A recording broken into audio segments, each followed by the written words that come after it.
They laughed when Elena Carter walked through those iron gates for the last time. The sound carried across the parking lot like stones thrown at her back. Sharp, deliberate. The kind of laughter that comes from people who need someone else to fail so they can feel better about their own broken lives. Elena was 18 years old. Her daughter Sophie was 9. Between them, they owned one canvas duffel bag containing everything they possessed in this world. 3 changes of clothes each. A hairbrush with missing bristles. Sophie's school notebook with the multiplication tables she practiced every night. A photograph of Elena's mother, creased and faded, the only proof that someone had once loved her before everything fell apart. Marcus and Tyler leaned against the brick wall of Hillcrest Group Home, their cigarettes glowing orange in the gray morning light. They were both 19, aged out of the system 6 months ago, but still hanging around like ghosts who had nowhere else to haunt. Marcus cupped his hands around his mouth. Single mom at 18. That kid is going to end up right back here in 10 years. Watch. Tyler laughed, that ugly snorting sound he made when he thought he was being clever. Statistics do not lie, Elena. You are a walking stereotype. Sarah Morrison stood in the doorway of the group home, arms crossed over her chest, her expression a careful mixture of pity and vindication. Sarah was the house supervisor, 43 years old, and she had seen hundreds of kids walk through those gates over her career. She had stopped believing in happy endings somewhere around kid number 50. 2 months, Sarah's voice was flat, professional, utterly without hope. I give you 2 months before you are begging to come back, if we even have a bed available. Sophie's small fingers tightened around Elena's palm. The girl's nails dug in slightly, not from fear exactly, but from that particular tension children develop when they are trying very hard not to cry in front of people who would enjoy their tears. Mommy! Sophie's voice was small, confused, carrying that terrible clarity children have when they sense cruelty but cannot understand its source. Why are they laughing at us? Elena stopped walking. The morning was cold, that particular gray cold of early spring in western Pennsylvania when winter refuses to release its grip. Elena's jacket was too thin. Sophie's shoes had holes in the soles that Elena had tried to patch with cardboard and tape. They had $47 in cash, a bus pass with 3 rides left, and absolutely no plan beyond getting away from this place. Elena knelt down, bringing herself to eye level with her daughter.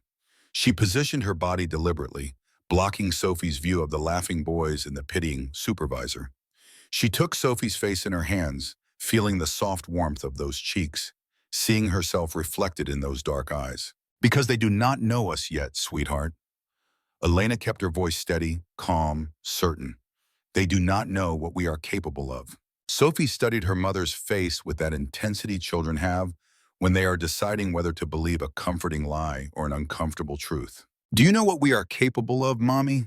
Elena felt something shift in her chest, a hardening, a decision crystallizing in the space between heartbeats. We are going to find out together. She stood, took Sophie's hand, and walked through those iron gates without looking back. The laughter followed them for another 30 seconds, then faded into the distance like radio static. Elena did not know it then, but she would never set foot in Hillcrest Group Home again. She also did not know that in exactly 11 days, a letter would arrive that would change everything. But first, they had to survive. The Honda Civic was a 1998 model, silver paint oxidized to a dull gray, purchased for $300 from a man who warned Elena that the transmission was going and the heater only worked sometimes. The back seat smelled like old French fries and cigarette smoke from previous owners who had used it for purposes Elena preferred not to imagine. It was parked behind Frank's Quick Stop on the edge of Millbrook, Pennsylvania, in a spot where the streetlights did not quite reach and the security cameras did not quite cover. Frank DeLuca was 62 years old. He had a smoker's cough that rattled in his chest like loose change, and eyes that had seen too many desperate people to cycle through his store to expect anything different from Elena. He let Sophie sleep on a nest of blankets in the back room because the alternative was worse, but he made his position clear every single shift. Kids should not be here. Frank's voice was gravel and resignation. This is not legal. This is not right. I could lose my license. Elena tied her apron, checked her reflection in the scratched metal of the paper towel dispenser. She looked tired. She was tired. 23 hours since her last real sleep. I know, Frank. I am working on it. Frank studied her for a long moment. and something in his expression softened almost imperceptibly. You got 1 week, Elena. 7 days. After that, I cannot look the other way anymore. 7 days. As if 7 days was enough time to rebuild a life that had never been properly built in the first place. Elena worked the night shift for $9.50 an hour, ringing up energy drinks and lottery tickets and the occasional pack of diapers purchased by young fathers who looked almost as lost as she felt. The fluorescent lights buzzed overhead like angry insects. The coffee machine gurgled and hissed. Outside, trucks rolled past on the highway, their headlights cutting through the darkness, carrying people to places Elena could not imagine.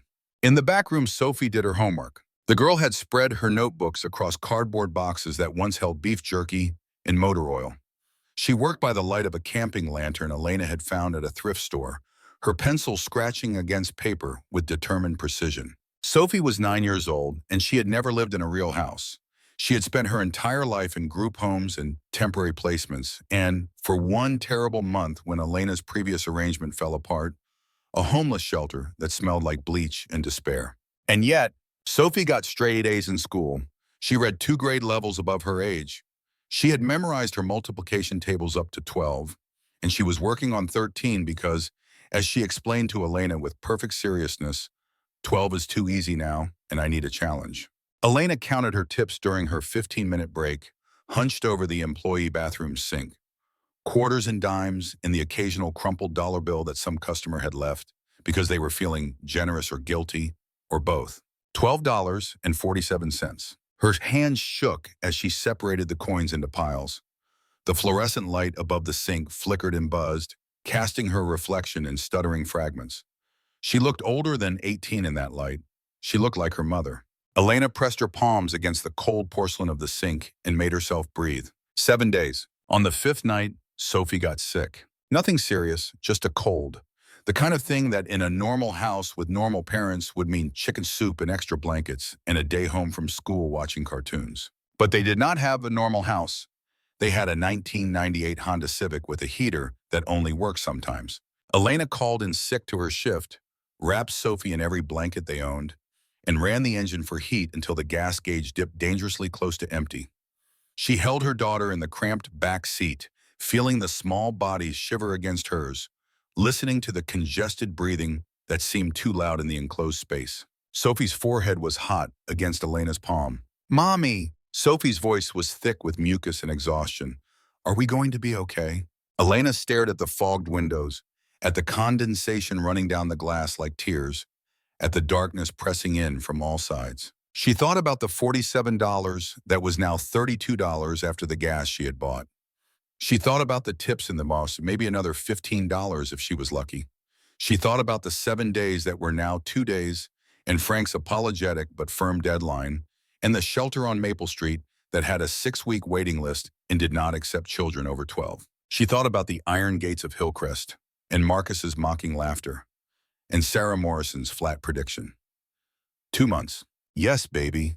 Elena pulled her daughter closer, feeling the too fast heartbeat, the fever heat radiating through the worn blanket. "We are going to be okay, I promise." Sophie was quiet for a moment. Then, in that clear, direct way children have of cutting through adult deflection, "How?" Elena did not have an answer, but she held her daughter until the girl fell asleep, and then she stayed awake, watching the darkness, and she made a promise to herself that she intended to keep. "Whatever it takes, whatever I have to do, we will not go back." The letter arrived on a Tuesday. Elena had just finished her shift. The sun was coming up, painting the parking lot in shades of orange and pink that seemed almost offensive in their beauty. Sophie was in the back room, packing up her homework and her blanket and her small collection of possessions that lived in a plastic grocery bag. Frank handed Elena the envelope without ceremony. "This came for you. Return address says law office." Elena's first thought was that she was being sued. Her second thought was that something had happened to the car registration, or the insurance, or one of the dozen small legal details she had been juggling and probably dropping without realizing. The envelope was cream-colored, heavy stock, expensive. The return address read, Thomas Reed, attorney at law, with a local address in downtown Millbrook. Elena tore it open with trembling fingers. The letter was brief and formal. It requested her presence regarding a matter concerning her grandmother, Ruth Carter. It provided a date and time for an appointment and a phone number to confirm. Elena read it 3 times, her pulse hammering in her throat. Ruth Carter. She had only met her grandmother twice in her entire life. Both times had been before Elena's mother died, before the overdose that put Elena in the foster system at age 7. The memories were fragments, impressions rather than events. Lavender perfume, calloused hands that smelled like soil, a low voice saying something Elena could not quite remember but had always felt was important. And then nothing. 11 years of nothing. Ruth Carter had vanished from Elena's life as completely as if she had never existed. Until now. Mommy? Sophie appeared at Elena's elbow, her backpack slung over one shoulder, her expression curious. What is that? Elena folded the letter carefully, sliding it into her jacket pocket. I think it might be good news, sweetheart. I think it might be exactly what we need. She did not know how right she was, or how wrong. The law office of Thomas Reed occupied the second floor of a converted Victorian house in the old part of Millbrook. The kind of building that had probably been someone's dream home 100 years ago and was now divided into professional suites with plaques on the doors and oriental rugs on the floors. Elena had dressed in her best clothes, which meant the jeans with only one patched hole and the blouse she had found at Goodwill with the tag still on. She had braided Sophie's hair and made sure the girl's face was clean and her shirt was tucked in. They looked, Elena hoped, like people who deserved to receive good news. Thomas Reed was in his 60s, silver-haired and measured in his movements, the kind of lawyer who had probably handled the same families for generations. He wore a 3-piece suit despite the warmth of the office, and his reading glasses sat perched on his nose like a bird that had decided to rest there permanently. He looked at Elena and Sophie sitting in the leather chairs across from his massive oak desk, and something in his expression shifted, a softening perhaps, or recognition. Thank you for coming, Miss Carter. He opened a folder with Elena's name on it. I apologize for the formal nature of this meeting, but there are procedures that must be followed. Elena sat perfectly straight, her hands clasped in her lap, trying not to look as terrified as she felt. Procedures for what? Reed removed his glasses, polishing them with a cloth he produced from his jacket pocket. Your grandmother, Ruth Carter, passed away 6 months ago. The estate has been in probate, but everything is now settled. He paused, studying Elena's face as if looking for something specific. She left you her farm, 15 acres, a farmhouse built in the 1920s, a barn and various outbuildings. The property is located outside Millbrook Springs, about 2 hours north of here. The words did not make sense at first. They slid past Elena's comprehension like water over glass. Her grandmother, who had never called on birthdays, who had disappeared from Elena's life completely after she entered the foster system, who existed only as a vague impression of lavender and soil and something important she could not remember, had left her a farm. I do not understand. Elena's voice came out strange, distant. She never contacted me. We had no relationship. Reed's expression softened slightly. Your grandmother tried to maintain contact after your mother passed. The state blocked her attempts. There were concerns about her lifestyle, her political activities. She fought the decision legally for 2 years before giving up. He slid a piece of paper across the desk, handwritten, in the same precise script as the envelope that had arrived at Frank's store. Elena's vision blurred as she read, Elena, I am sorry I could not be there. I fought until I had nothing left to fight with. But this is my gift to you and your daughter. Make it a home. Make it matter. Ruth. Lily had stopped coloring with the crayons Reed's secretary had provided. She was watching her mother with wide eyes, reading the emotion on Elena's face with the accuracy of a child who had learned to monitor adult feelings for signs of danger. Mommy, is it sad news or happy news? Elena wiped her face with the back of her hand, tasting salt. Both, baby. I think it is both. Reed cleared his throat, professional despite the emotion in the room. There are complications. He pulled out another document. The property has back taxes owed, $8,400. According to county records, it also needs substantial repairs. The house has been unoccupied for 3 years. He paused, letting that sink in. I have been contacted by a developer named Victor Harrington, who has made several offers to purchase the property. His current offer is $85,000 with a quick closing. Elena looked at the number, $85,000, more money than she had ever seen, more money than she had ever imagined possessing. Enough for an apartment, security deposit, furniture, a year of breathing room while she figured out what to do next. Enough to prove Marcus and Tyler and Sarah Morrison wrong. She looked at her grandmother's note again. The precise handwriting, the careful words. Make it a home, make it matter. And something fierce and stubborn solidified in her chest. Something that had been forming since she walked through those iron gates, or maybe since before that, since she first held Sophie in her arms and promised silently that this child would have a different life. I want to keep it. Reed studied her for a long moment, his experienced eyes assessing this young woman who had arrived in worn clothes with a child and no visible means of support, who was turning down $85,000 based on a note from a grandmother she barely remembered. Miss Carter. His voice was careful, neutral. The property is in rough condition. It has been vacant for 3 years. The back taxes alone represent a significant burden. I would be remiss if I did not point out that Mr. Harrington's offer represents financial security that you currently lack. Can we see it first? The voice was Sophie's, small but clear, cutting through the adult conversation with that particular directness children possess when they have not yet learned to be afraid of asking obvious questions. Before we decide, can we go look at it? Reed's mouth twitched, almost a smile. The property is yours if you want it, Miss Carter, regardless of its condition. He reached into his desk and produced 2 keys on a ring, old-fashioned iron keys that looked like they belonged in a different century. I have the keys and the deed ready for your signature. Elena signed with shaking hands. Her daughter pressed warm against her side, watching each stroke of the pen with the solemnity of a witness to history. They left the office with a folder of paperwork, 2 keys on a ring, and directions to a place neither of them had ever seen. Elena used the last of their savings for bus tickets north. The Greyhound terminal was crowded with people in various stages of journeys, some beginning and some ending, and some simply in transit between one disappointment and another. Elena found seats near the window and watched Millbrook slide past as the bus pulled away, all those familiar landmarks growing smaller and smaller until they disappeared entirely. Sophie pressed her face against the glass, pointing out everything they passed. Look, Mommy, horses.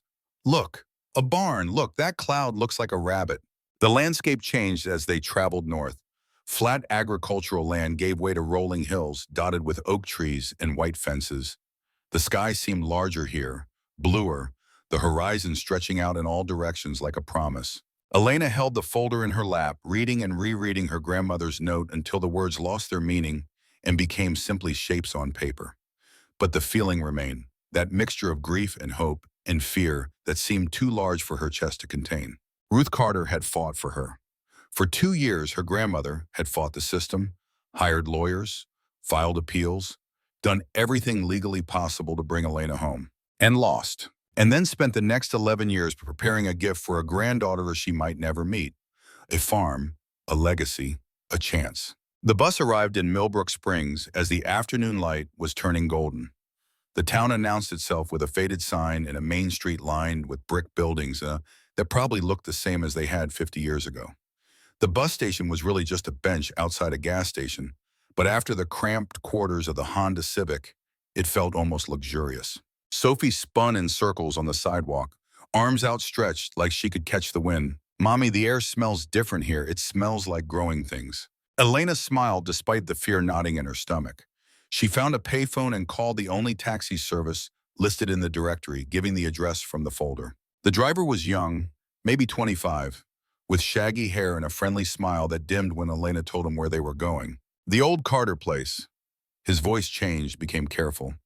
That is pretty far out. Nobody has lived there in years. You sure you want to go there? Yes. Elena buckled Sophie into the back seat, then climbed in beside her.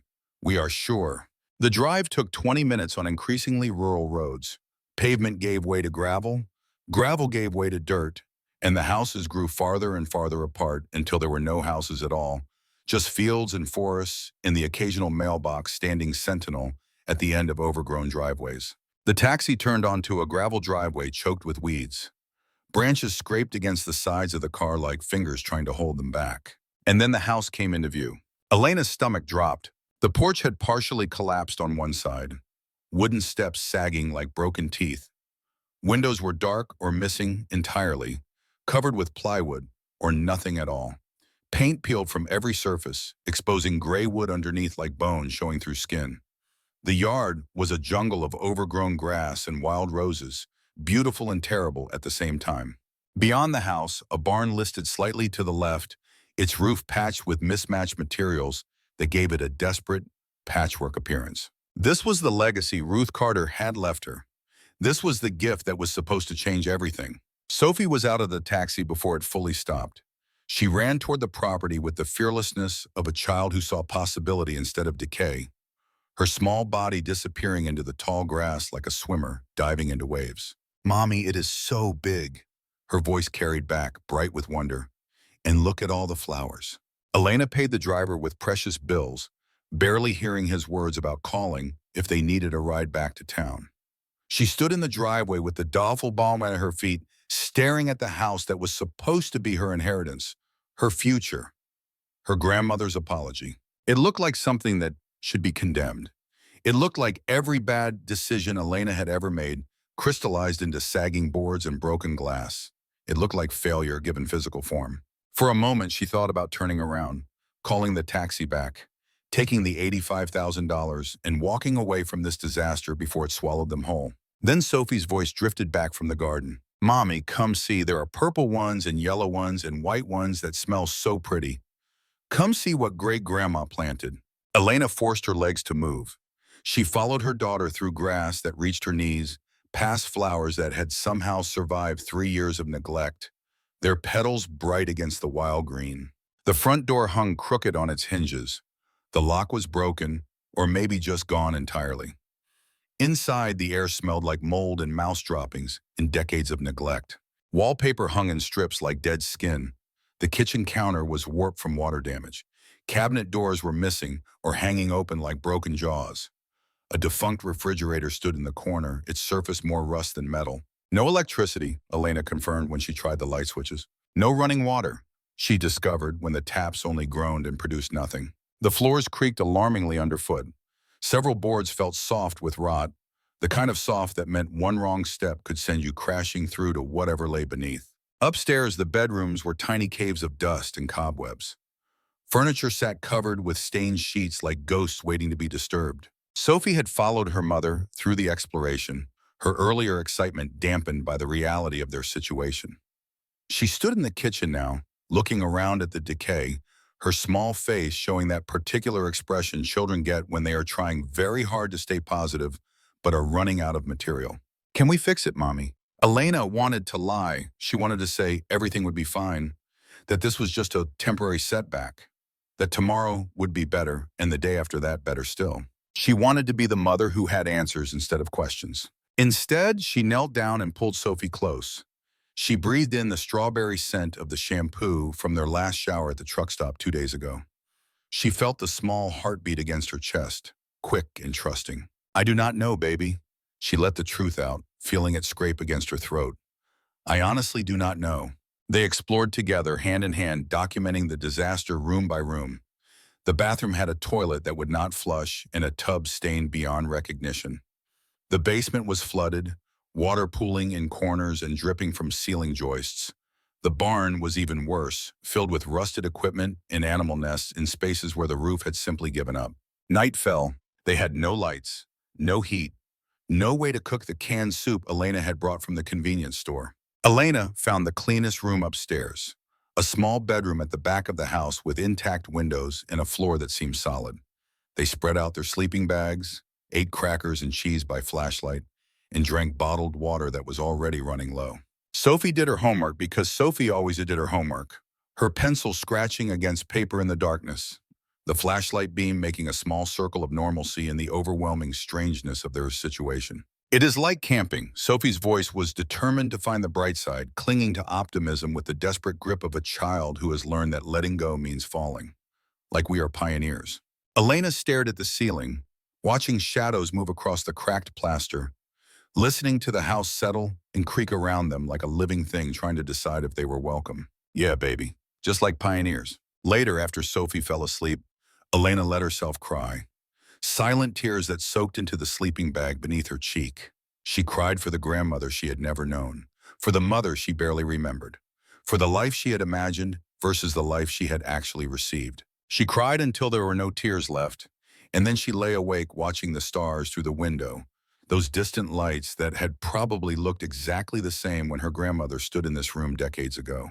Ruth Carter had believed in her, had fought for her, had left her everything. Elena was not going to let that faith be wasted. Tomorrow, she decided, tomorrow I start fighting back. Half a mile east, in a farmhouse that had been standing since before the First World War, a man named Walter Simmons sat on his front porch and watched the darkness settle over the valley. He was 68 years old. His hair had gone white 15 years ago. His back had started to curve 5 years after that, and his hands shook sometimes in ways he preferred not to acknowledge. But his eyes were still sharp, sharp enough to have noticed the taxi turning down the Carter driveway that afternoon. Sharp enough to recognize that a young woman and a child had gotten out, carrying bags, moving like people who intended to stay. Ruth. Walter spoke the name aloud, though there was no one to hear. His voice was rough from decades of cigarettes and silence, from conversations he had never had and words he had never spoken. She is here. Your girl is finally here. He lifted a glass of whiskey to his lips, the amber liquid catching the last light of the fading day.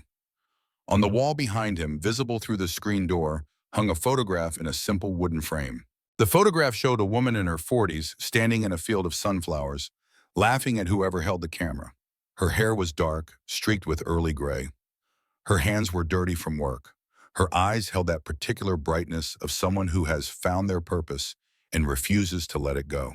Ruth Carter, the woman Walter had loved for 40 years, the woman he had been too afraid to tell, the woman who had died 3 years ago, alone in a hospital room 30 miles from the farm she had devoted her life to, while Walter sat on this same porch and told himself he would visit tomorrow. Tomorrow had come and gone, 237 tomorrows, actually. Walter had counted every single one. He set down the glass and picked up the pair of binoculars he kept by the door. In the distance, barely visible through the trees, a light flickered in the upstairs window of the Carter farmhouse. A flashlight, probably. A candle, maybe. Something small and fragile and determined, pushing back against the darkness. Walter thought about the young woman he had glimpsed through the taxi window. 18, maybe 19 years old. Dark hair like Ruth's, that same stubborn set to the jaw. And the child, 9 or 10, bouncing with energy, running into the wild garden like she belonged there. Ruth's great-granddaughter. Walter set down the binoculars.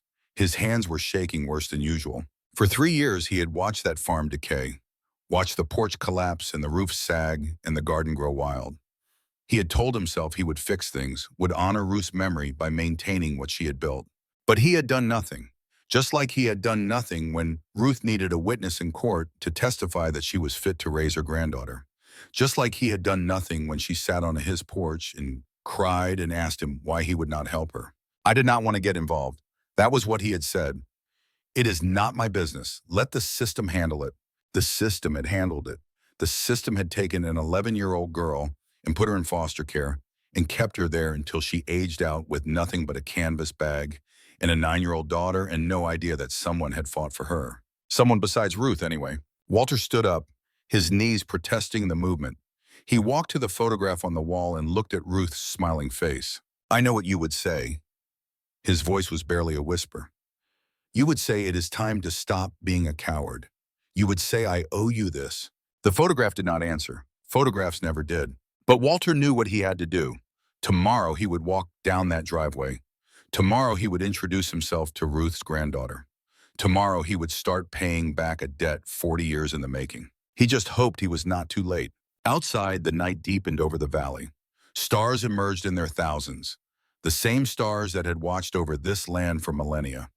In the old farmhouse, a young woman and her daughter slept in sleeping bags on a rotted floor, dreaming of futures they could not yet imagine. And half a mile away, an old man sat with his guilt and his whiskey and his memories, waiting for dawn. The first chapter of their story had ended. The next one was about to begin. But before that beginning, there were still hours of darkness to endure. Elena woke at 3 in the morning to the sound of something moving in the walls. Scratching, skittering sounds that could have been mice or could have been something larger. She lay perfectly still, staring at the ceiling, listening to her daughter's steady breathing beside her. The house seemed to breathe too in its own way, the old wood expanding and contracting with temperature changes, the wind finding gaps in the windows and creating low moaning sounds that could almost be mistaken for voices. Elena thought about her grandmother living here alone for all those years, cooking in that ruined kitchen, sleeping in one of these dusty bedrooms, waking every morning to tend a garden that no one would see, to care for a farm that everyone in town probably thought was a waste of time. What had Ruth Carter believed in so strongly that she was willing to sacrifice everything for it? Elena did not know. But lying there in the darkness, surrounded by the ruins of her grandmother's life work, she felt something that might have been the first tremor of understanding. Some things were worth fighting for even when you knew you might lose. Some things mattered more than practical considerations, insensible choices, and the cautious accumulation of security. Some things demanded everything you had, and then a little bit more. At 5:30, the first gray light of dawn began to filter through the windows. Elena extracted herself from the sleeping bag carefully, not wanting to wake Sophie. She pulled on her jacket against the morning chill and made her way downstairs, stepping over the rotted boards she had identified the night before. The kitchen looked even worse in daylight. Every stain and crack and watermark stood out in merciless detail. The counter was beyond repair. The cabinets would need to be torn out entirely. The floor had soft spots that suggested water damage extending down into the foundation. Elena found a door at the back of the kitchen that led to what had once been a mudroom. Hooks on the wall held nothing but cobwebs now, but she could imagine boots hanging there, work gloves, the tools of daily farm life. Beyond the mudroom, another door led outside. The hinges screamed when Elena forced it open, but she managed, and suddenly she was standing on a small wooden platform overlooking the back of the property. And what she saw made her breath catch. The morning sun was just cresting the hills to the east, painting everything in shades of gold and rose. The wild garden spread out before her, and in this light it was not overgrown chaos, but something closer to magic. Flowers she could not name bloomed in riots of color. Fruit trees, unpruned but still alive, were covered in early blossoms. A stone path wound through the growth, mostly hidden but still there, leading toward the barn and whatever lay beyond. Birds sang from every direction. Not the harsh city birds Elena was used to, but something gentler, more musical. The air smelled like earth and green things, and that particular freshness that comes only in the early morning before the world wakes up and starts polluting everything. For the first time since the taxi had dropped them off, Elena felt something other than despair. This place was not just a disaster. This place was a possibility. Behind her, the screen door creaked. Sophie appeared, still in her pajamas, hair tangled from sleep, clutching the worn stuffed rabbit she had carried everywhere since she was 3. "Mommy?" The girl's voice was rough with sleep but curious. "What are you looking at?" Elena held out her hand and Sophie came to stand beside her, both of them looking out at the wild beauty of the morning. "Our farm," Elena said. She was surprised to find that her voice was steady. "I am looking at our farm." Sophie was quiet for a moment, processing. Then, with that directness that Elena loved and feared in equal measure, "It needs a lot of work." Elena laughed. The sound surprised her. It had been so long since she had laughed. "Yes, baby, it needs a lot of work, but look at it. Really look." Sophie looked, her small face scrunched up in concentration as she took in the garden and the trees and the light spreading across the hills. "It is kind of beautiful." She sounded surprised by her own assessment, in a messy way. "Exactly." Elena squeezed her daughter's hand. "In a messy way, like us." Sophie considered this, then nodded with the solemn approval of a 9-year-old who has decided to accept a situation she cannot change. "Okay, Mommy." She turned back toward the house. "But can we find some breakfast before we start saving the farm? I am really hungry." Elena smiled. The expression felt strange on her face, unfamiliar after so many days of worry and fear. "Yeah, baby, let us see what we can figure out." They had crackers and the last of the cheese, eaten on the back steps while the sun continued its climb and the birds continued their singing. Not a proper breakfast by any standard, but sitting there with her daughter, watching the light transform the ruined garden into something that almost glowed, Elena felt something she had not felt in years. Hope. Dangerous, fragile hope. The kind that could save you or destroy you, depending on what you did with it. At 7:30, a sound from the front of the house made Elena freeze. Footsteps on gravel. Heavy, deliberate footsteps that stopped at the edge of the driveway. Sophie looked at her mother, eyes wide. Someone is here. Elena stood, positioning herself between her daughter and whatever was coming. She did not have a weapon, did not have a phone to call for help. did not have anything except her own two hands and the desperate determination of a mother protecting her child. The footsteps resumed, closer now, coming around the side of the house. Elena braced herself, and then a voice called out, gruff and somehow familiar, despite the fact that she had never heard it before. "You planning to stand there all morning?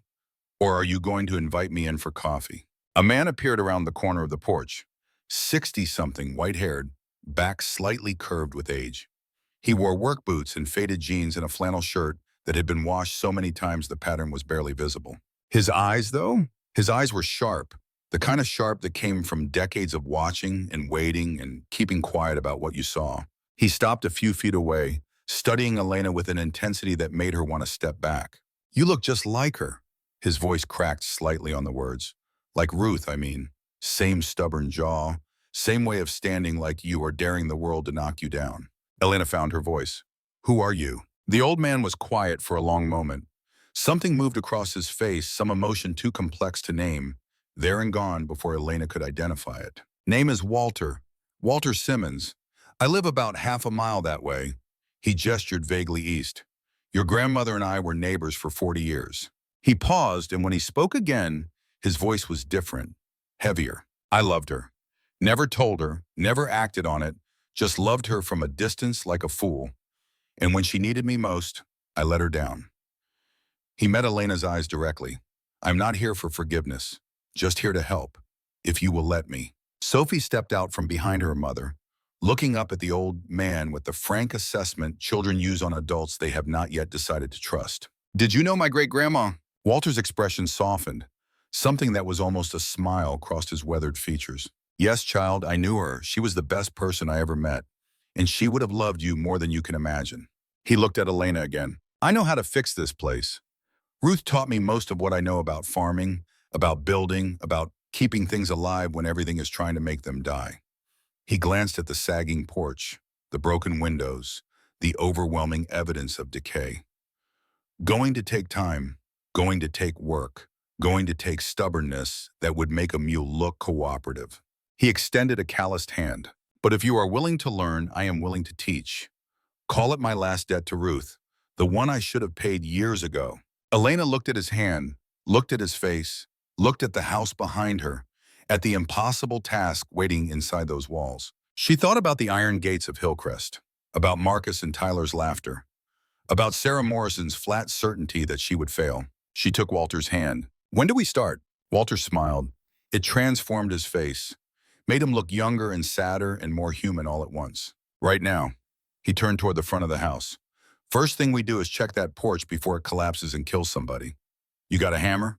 Elena thought about their meager possessions, the duffel bag with the clothes and the toothbrushes and Sophie's homework. "No," Walter nodded, unsurprised. "Good thing I brought tools." He headed toward the driveway where Elena now noticed an old pickup truck parked, its bed loaded with equipment.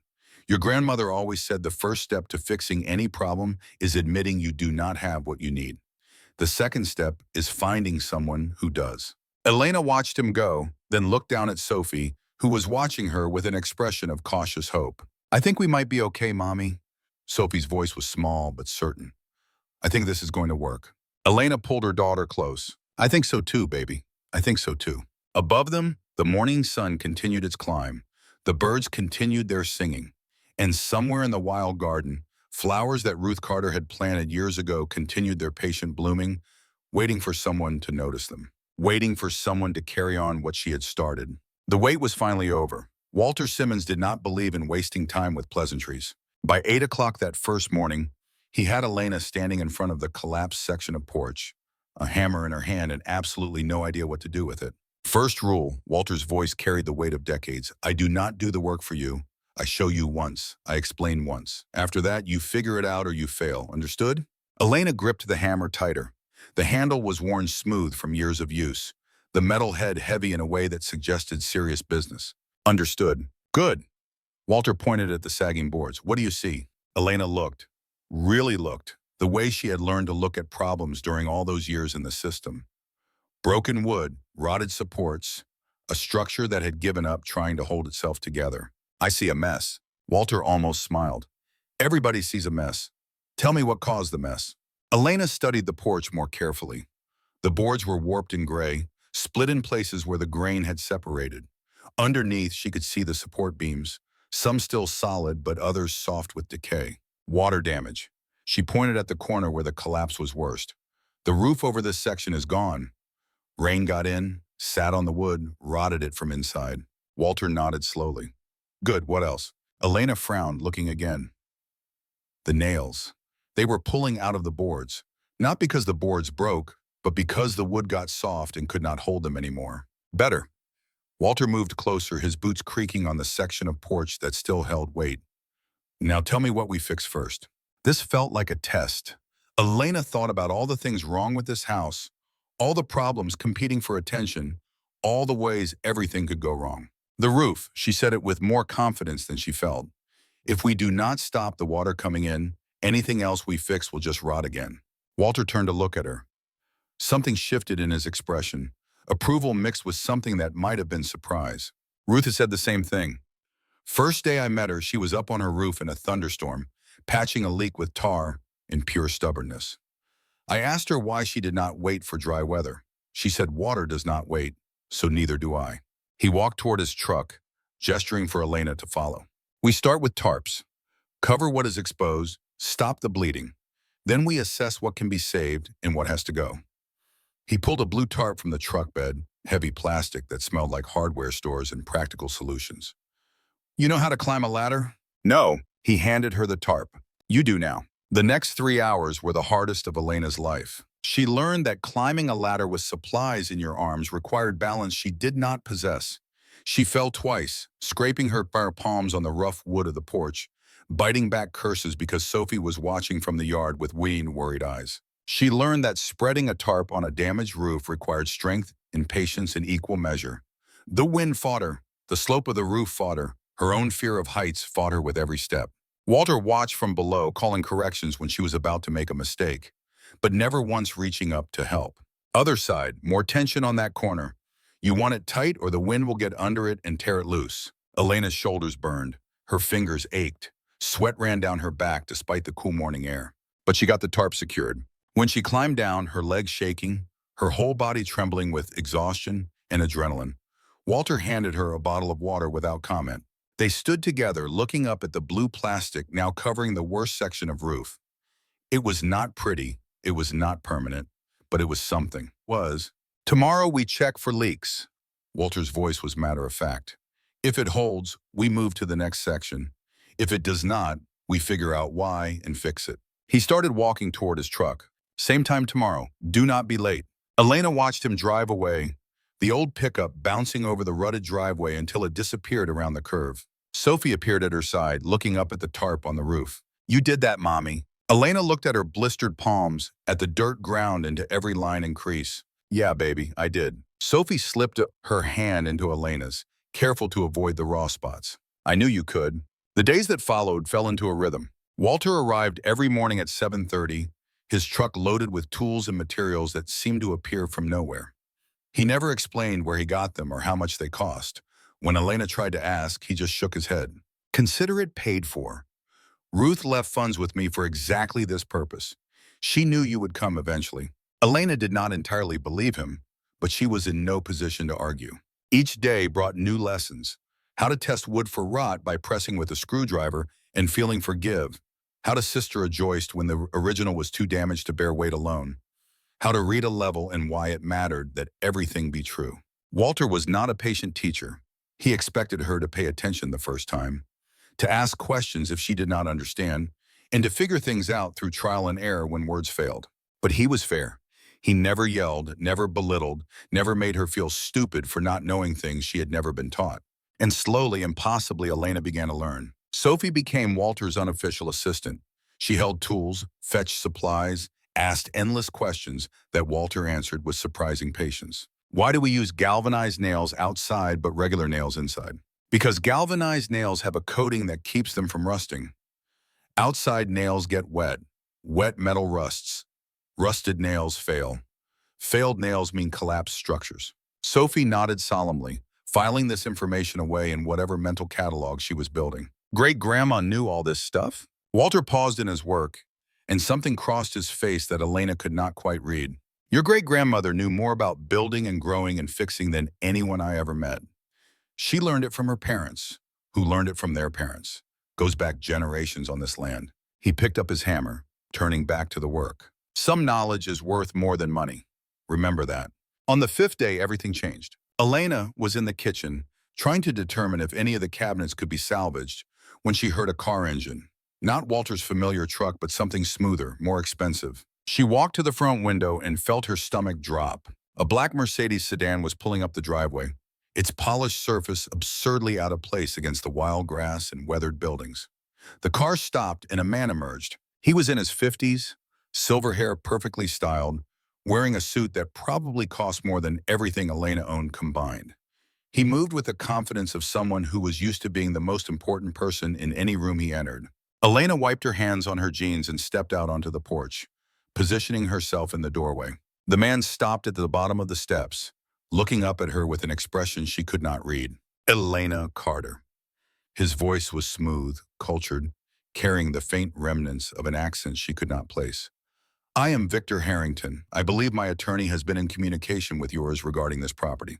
Elena crossed her arms. She had not forgotten the offer of $85,000 or the pressure that had come with it. I already told the lawyer. The property is not for sale. Victor smiled, but there was no warmth in it. I understand, and I respect your decision. Truly I do. He glanced around at the property, taking in the tarped roof and the sagging barn and the general air of desperate repair. But I wonder if you know the full story of this place, the full history. Elena said nothing, waiting. Victor climbed the first step, then the second, until he was close enough that Elena could see the lines around his eyes, the gray in his perfectly trimmed beard. Your grandmother and I have a history, Miss Carter, a long and complicated one. He paused and something shifted in his expression, something that might have been genuine emotion. 35 years ago, I was a 15-year-old boy with nowhere to go. My parents were addicts. The state had written me off. I was headed for prison or the grave, and nobody cared which. He turned, looking out at the wild garden, the overgrown fields. Ruth Carter took me in. She fed me, housed me, put me to work in these fields until I was too tired to get into trouble. She taught me that I was worth something, that my past did not have to determine my future. Elena felt the ground shifting beneath her feet. This was not what she had expected. If she saved your life, why are you trying to take her farm? Victor turned back to face her, and his expression hardened. Because I learned something else from Ruth. I learned that sentiment is a luxury poor people cannot afford. I learned that survival requires practical thinking, not romantic attachment to things that no longer serve their purpose. He gestured at the house, the barn, the whole decaying property. This place meant everything to Ruth, and it destroyed her. She spent her last years alone, fighting battles she could not win, pouring everything into land that was slowly dying despite her best efforts. He stepped closer. I am offering you a way out, a chance your grandmother never had. Take the money, Miss Carter. Start fresh somewhere that is not haunted by ghosts and failures. Elena held his gaze. She left this to me. She wanted me to have it. Victor's smile turned cold. She left you a burden, a millstone around your neck that will drag you down just like it dragged her down. But you are young. You do not understand yet. He reached into his jacket and pulled out a business card, heavy stock with embossed lettering. My offer stands. Think about it. He turned and walked back to his car, his expensive shoes crunching on the gravel. Elena watched him drive away, the Mercedes disappearing down the driveway like a bad dream fading in morning light. But she knew with the certainty of someone who had learned to read danger that this was not over. Victor Harrington would be back.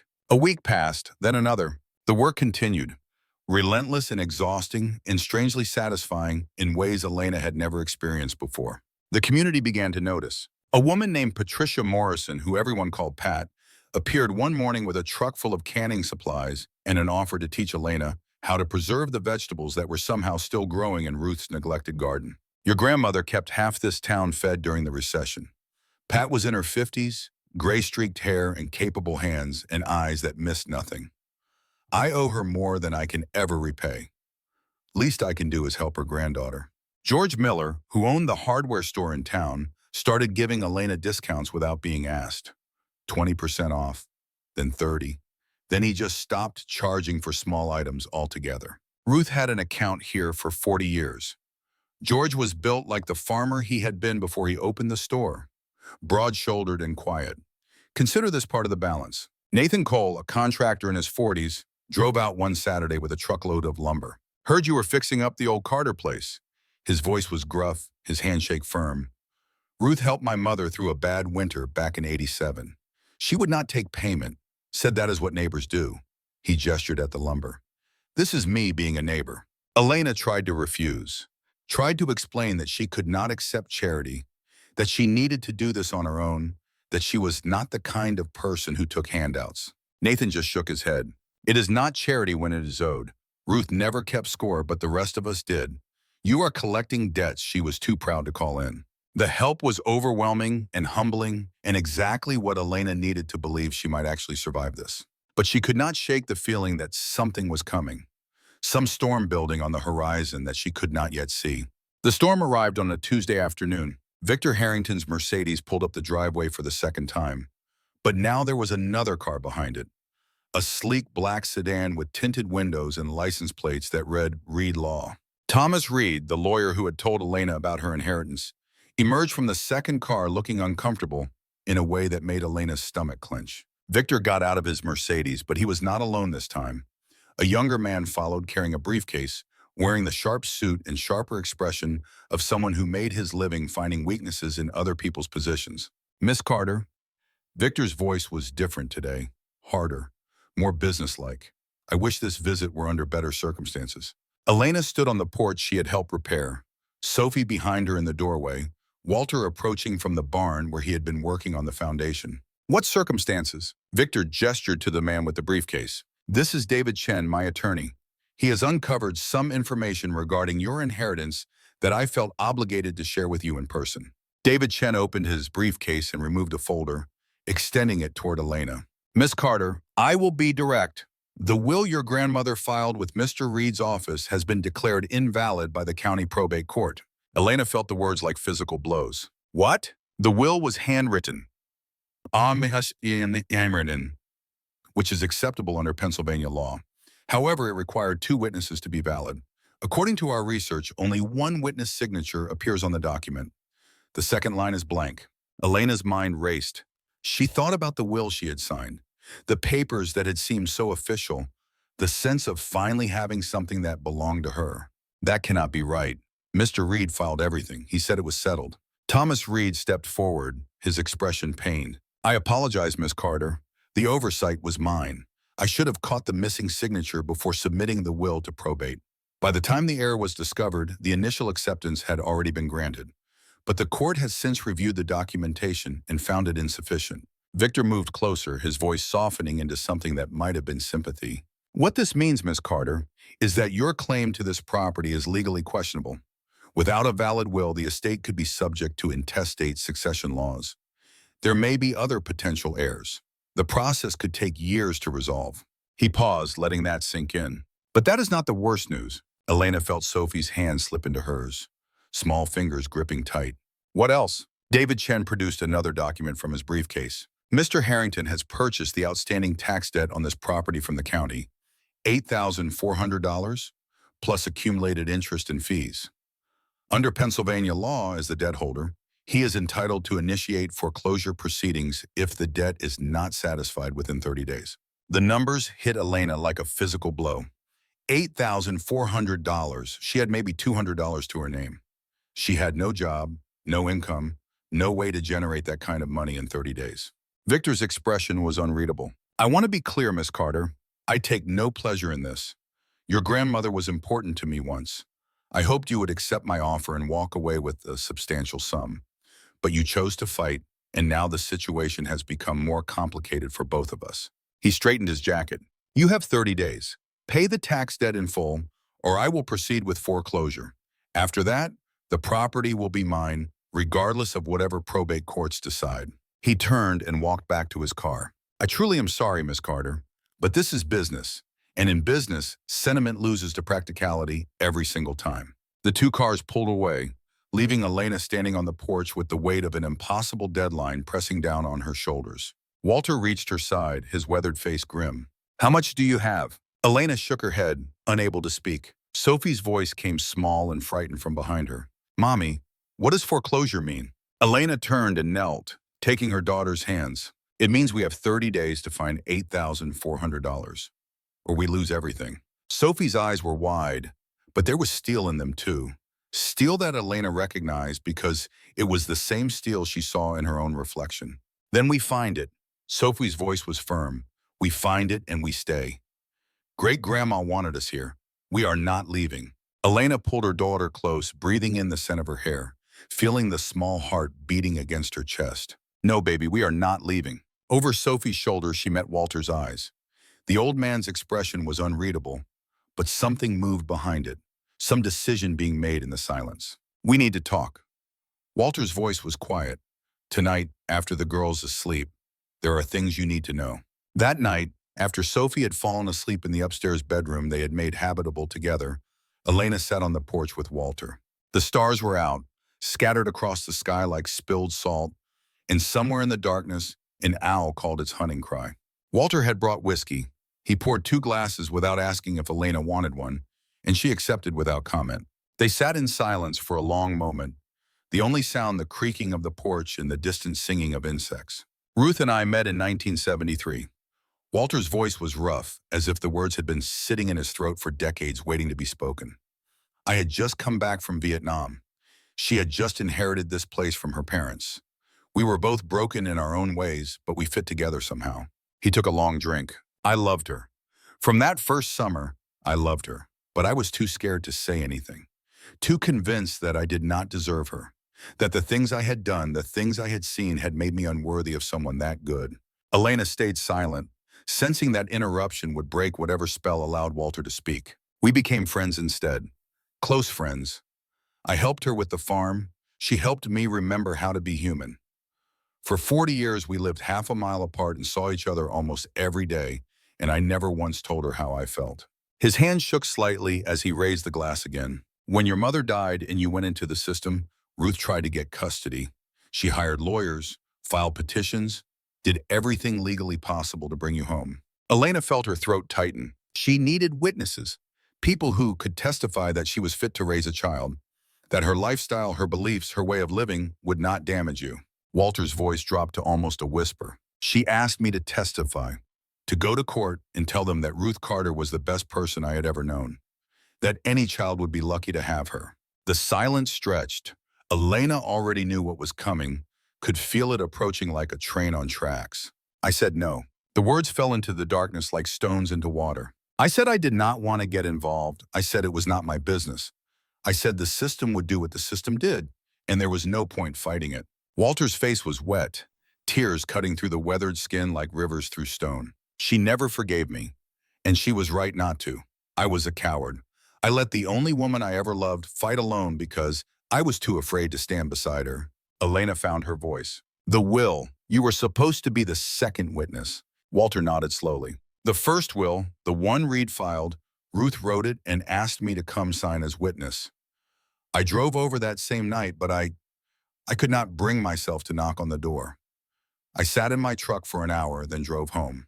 His laugh was bitter, broken. That will was incomplete because of me, my cowardice. But Ruth, she was smarter than that. She knew I had failed her, so she made another plan. A second will. And that one is different. His voice trailed off, something dark passing across his face. What do you mean, different? Walter shook his head. If that second will exists and if we find it, you will see. But I cannot talk about that night. Not yet. Just know that Ruth did not give up. She never gave up on anything. Elena sat with this information, feeling it settle into her understanding of everything that had happened. The first will is invalid because you did not sign it, and Reed filed that one. Yes, and now Victor Harrington owns the debt on this property. Yes, so in 30 days I lose everything my grandmother spent her whole life building. Unless we find the second will.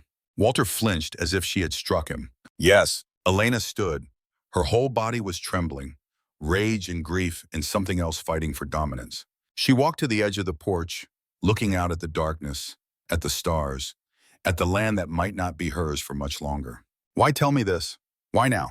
Walter's voice came from behind her, old and tired and somehow resolute. Because I am done being a coward.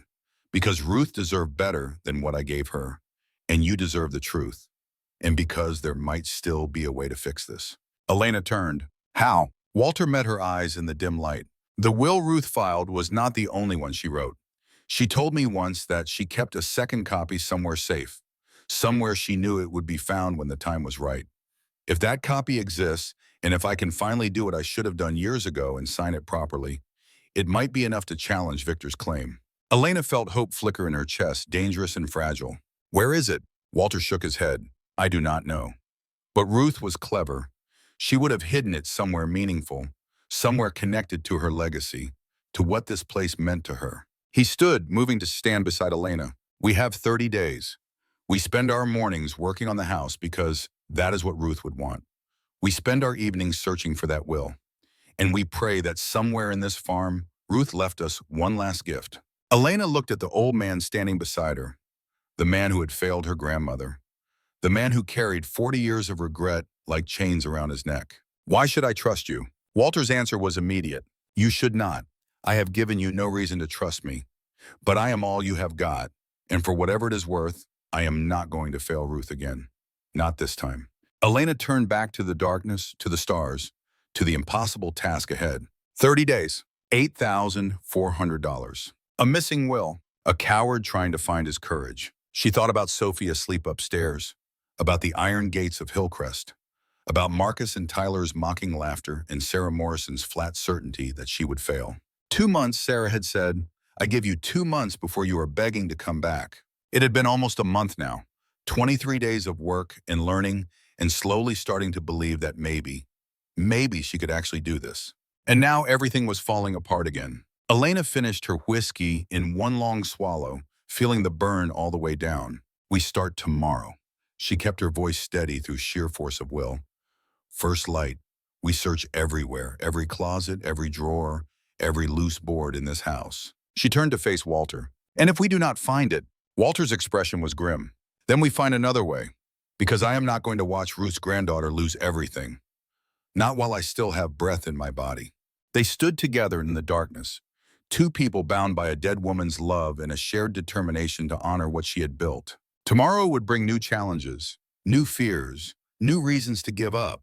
But tonight, in the quiet of the old farmhouse, Elena made a promise to herself and to her grandmother and to her daughter sleeping peacefully upstairs. She was not going to lose, not now, not after everything, whatever it took, whatever she had to sacrifice. This land was going to stay in the Carter family, and Victor Harrington was going to learn that some things could not be bought at any price. The night deepened around them, and somewhere in the walls of the old house, hidden in darkness and waiting to be found, a piece of paper held the power to change everything. They just had to find it before time ran out. The search began at dawn. Elena had not slept. She had lain in her sleeping bag next to Sophie, staring at the ceiling, listening to the house settle and creak around them, her mind racing through possibilities and dead ends. $8,400. The number echoed in her head like a drumbeat, like a countdown to extinction. She had called the bank that morning from the payphone in town. Her account balance was $167. Her tips from the night shifts she had worked at Frank's store, still sitting in an envelope in her duffel bag, totaled another $83. $250 against $8,400. The math was brutal. Even if she found a job tomorrow, even if she worked double shifts 7 days a week, she could not earn that kind of money in 30 days. Not legally, not in any way that would let her keep Sophie and stay out of prison. Which meant finding the will was not just important. It was everything. Walter arrived at 6:30, earlier than usual. He looked like he had not slept either. Dark circles under his eyes and a grim set to his jaw that made him look older than his 68 years. I made a list. He spread a hand-drawn map on the kitchen table. Every place Ruth ever told me was special to her. Every spot where she kept important things. Every hiding place I saw her use over the years. The map showed the house, the barn, the outbuildings, the fields. Small X marks were scattered across it, each one labeled in Walter's careful handwriting. Root cellar, attic space above bedroom, workshop and barn, old well house, storm shelter under back porch. Elena counted the marks. 14 locations, 30 days. We start with the house. Elena kept her voice businesslike, pushing down the panic that threatened to overwhelm her. Top to bottom, every room. Then we moved to the barn and outbuildings. Walter nodded. Sophie appeared in the kitchen doorway, still in her pajamas, her expression serious. I want to help. Elena started to object, to tell her daughter that this was adult work, that she should focus on her schoolwork and let the grown-ups handle the crisis. But Sophie cut her off. Great-grandma left something for us. I can feel it. She wanted us to find it. And I know this house better than you do because, yeah, I have been exploring while you were working. She stepped forward, her small chin lifted with determination. I found 3 loose floorboards you did not know about. I found a space behind the wall in the back bedroom where the plaster sounds hollow when you knock on it. I found a box in the attic that has great-grandma's name on it. Elena and Walter exchanged glances. Show us, Elena's voice was soft. Show us everything you found. Sophie led them through the house like a general surveying a battlefield. The floorboards were in locations Elena had walked over dozens of times without noticing anything unusual. But when Sophie knelt and pressed on specific spots, the wood gave slightly, revealing small spaces beneath. The first one was empty. The second contained mouse droppings and the remnants of a nest. The third held a metal box, rusted but intact, about the size of a cigar case. Elena's hands trembled as she lifted it out. The hinges protested but gave way, and inside she found a stack of old photographs, yellowed with age, showing people she did not recognize in clothes from another era.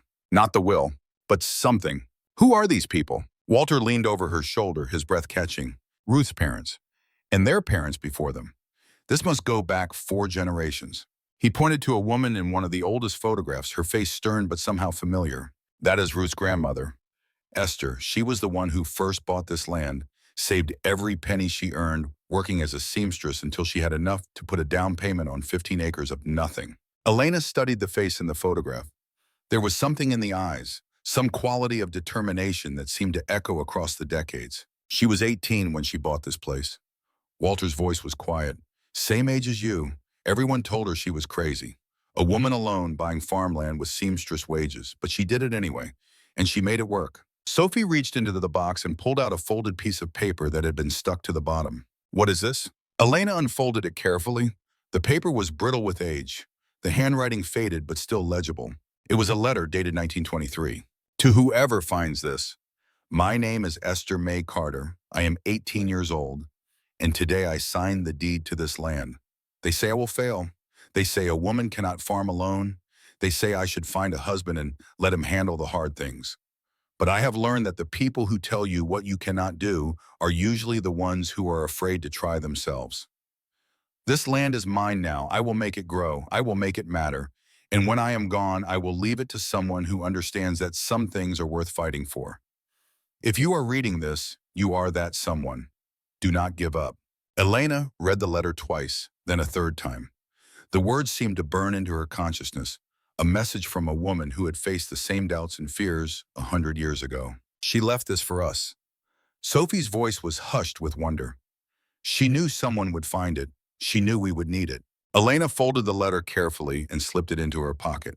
It is not the will, but it is a sign we are on the right track. They continued searching. The hollow space behind the bedroom wall turned out to be nothing more than poor construction, a gap between the original walls and a later addition. The box in the attic contained old clothes and more photographs and a stack of letters from Ruth to her parents during a period when she had lived in the city, but no will. By noon, they had searched every location in the main house, every closet, every drawer, every loose board and suspicious space. Nothing. Elena sat on the kitchen floor, surrounded by the detritus of their search, fighting the despair that was clawing at her chest. 29 days left. Walter lowered himself down beside her, his joints protesting audibly. The barn. Ruth spent more time in that barn than she did in the house. If she hid something important, it might be there. Elena nodded, but she could not find the energy to stand. Sophie sat down on her other side, pressing close. Mommy, can I tell you something? Elena wrapped an arm around her daughter. Always, baby. When I was looking around the house before, I found great-grandma's diary. It was in a drawer in her bedroom under some old clothes. Elena sat up straighter. You found her diary? Sophie nodded. I did not read all of it. Most of it is about plants and weather and stuff I did not understand.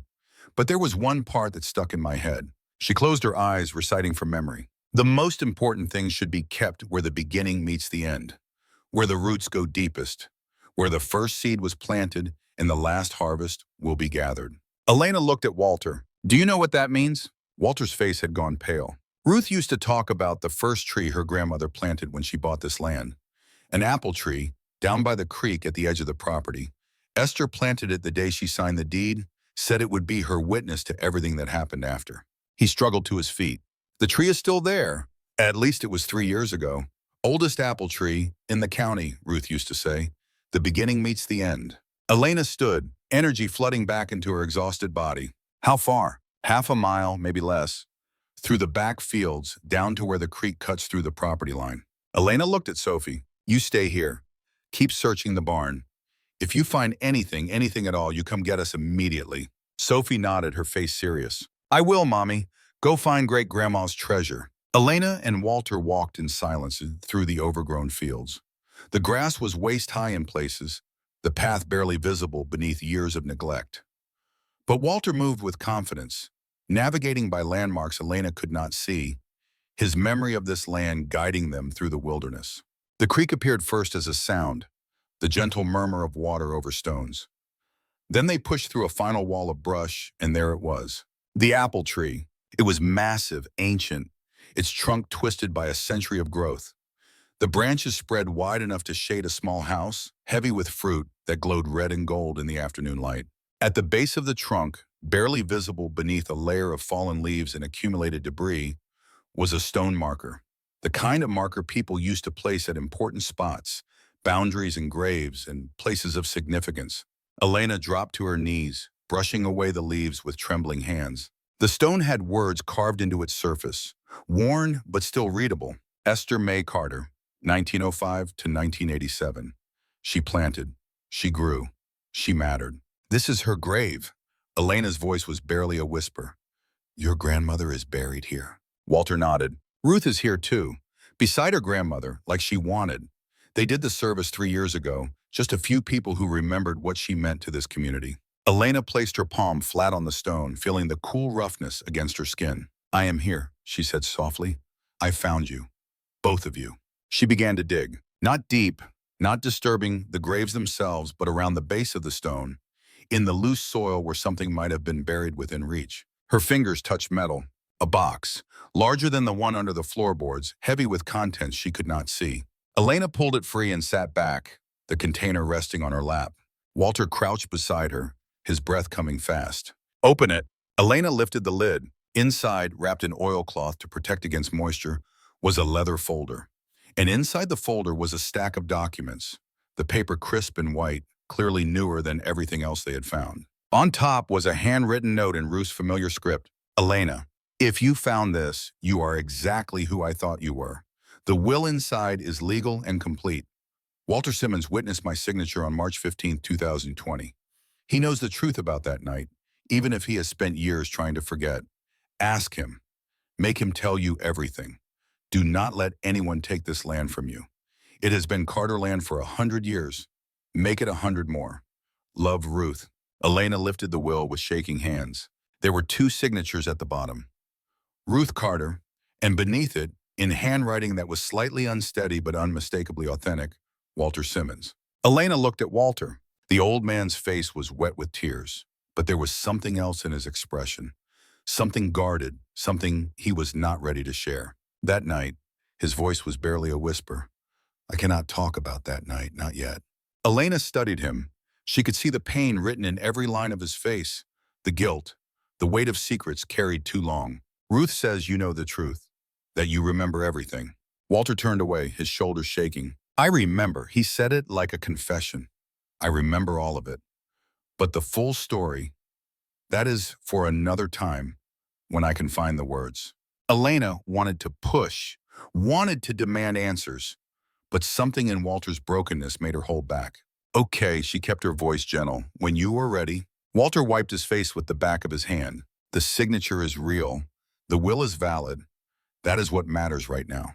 Elena clutched the will to her chest. This changes everything. She stood, helping Walter to his feet. We need to get this to a lawyer, someone who can verify it, file it properly, challenge Victor's claim. Walter nodded. Thomas Reed. He made mistakes, but he is honest. He will know what to do. They walked back through the fields together. The will safe in Elena's hands. the first real hope since Victor's visit burning in her chest. 29 days. They had found the will, but the fight was just beginning. Victor Harrington had money and lawyers and time on his side. Elena had a piece of paper and a stubborn refusal to lose. The beginning meets the end, Ruth had written. And now, standing in the shadow of her grandmother's legacy, Elena understood what those words meant. Every ending was also a beginning. Every loss contained the seeds of something new. Ruth Carter had planted those seeds a century ago in soil that remembered every drop of rain and every ray of sun. Now it was Elena's turn to help them grow. Whatever came next, whatever challenges Victor Harrington threw at them, whatever obstacles the world put in their path, this land would stay Carter land. Elena would make sure of it. For Sophie, for Ruth, for herself, and for every woman who had ever been told she could not do something and done it anyway. The war had just begun. Thomas Reed's office had never felt smaller. Elena sat in the same leather chair where she had learned about her inheritance weeks ago. But everything was different now. The will lay on the desk between them. That precious piece of paper with Ruth's handwriting and Walter's signature. The document that might save everything or might not be enough. Walter sat beside her, rigid as a fence post, his weathered hands gripping his knees like he was afraid they might fly away if he let go. Reed studied the will for a long time. He read it once, then twice, then a third time with a magnifying glass that made him look like a jeweler examining a suspicious diamond. The silence stretched until Elena thought she might scream. Finally, Reed set down the magnifying glass and removed his reading glasses. This will is properly executed. His voice was careful, measured, the voice of a man who had learned that hope was a dangerous thing to distribute carelessly. The signatures appear genuine. The date is consistent with Ruth's known activities during that period. The witnesses section is complete. Elena felt something release in her chest. So it is valid? We can use it to challenge Victor's claim? Reed held up one hand. It is valid on its face. However, Victor Harrington has already filed his objection to probate based on the previous will. He will certainly challenge this new document. He will argue that it is fraudulent, or that Ruth was not of sound mind when she wrote it, or that the witness signature was obtained under duress. He looked at Walter. Mr. Simmons, you will need to testify, you will need to swear under oath that you witnessed Ruth Carter sign this will, that she was mentally competent at the time, and that you signed of your own free will. Walter's jaw tightened. I understand. Reed leaned forward. Mr. Harrington's attorneys will attempt to discredit you. They will investigate your background, your relationship with Ruth, any history that might make a judge question your reliability as a witness. Is there anything in your past that could be used against you? Elena watched Walter's face. She saw the struggle there, the war between honesty and self-protection that had defined his entire relationship with her grandmother. I am a Vietnam veteran. Walter's voice was flat. I came back with problems, drank too much for too many years. There was a period in the 80s when I was not reliable, not dangerous, but not someone you would trust with important things. He paused. Ruth helped me through that time. She never gave up on me, even when I had given up on myself. But the records exist, the hospital stays. The times I could not hold down work. Harrington's people will find all of it. Reed nodded slowly. That is concerning, but not fatal. Many witnesses have complicated histories. What matters is your credibility now and your direct knowledge of the events in question. He turned to Elena. The court date for the probate hearing is in 3 weeks. Victor has already paid the tax debt he purchased, so that immediate threat is neutralized for now. But if he succeeds in invalidating this will, he will resume foreclosure proceedings immediately. 3 weeks, Elena did the math. That gave them time, not much, but some. What do we need to do? Reed began organizing papers on his desk. I need to file this will with the court and request that the previous probate decision be reconsidered. I need to prepare Mr. Simmons for his testimony. And I need you, Miss Carter, to continue demonstrating that you are a responsible steward of Ruth's property. He looked at her over his glasses. Judges care about intentions. If you can show that you are honoring Ruth's wishes, maintaining the property, contributing to the community, it strengthens the argument that this is where the estate should go. Elena stood. I will do whatever it takes. Reed almost smiled. I believe you will. Ruth would have been proud. The drive back to the farm was quiet. Walter stared out the window at the passing fields, his face unreadable. Elena kept her eyes on the road, her mind racing through everything that needed to happen in the next 3 weeks. The will was filed. The legal battle was set. Now they just had to survive until the hearing.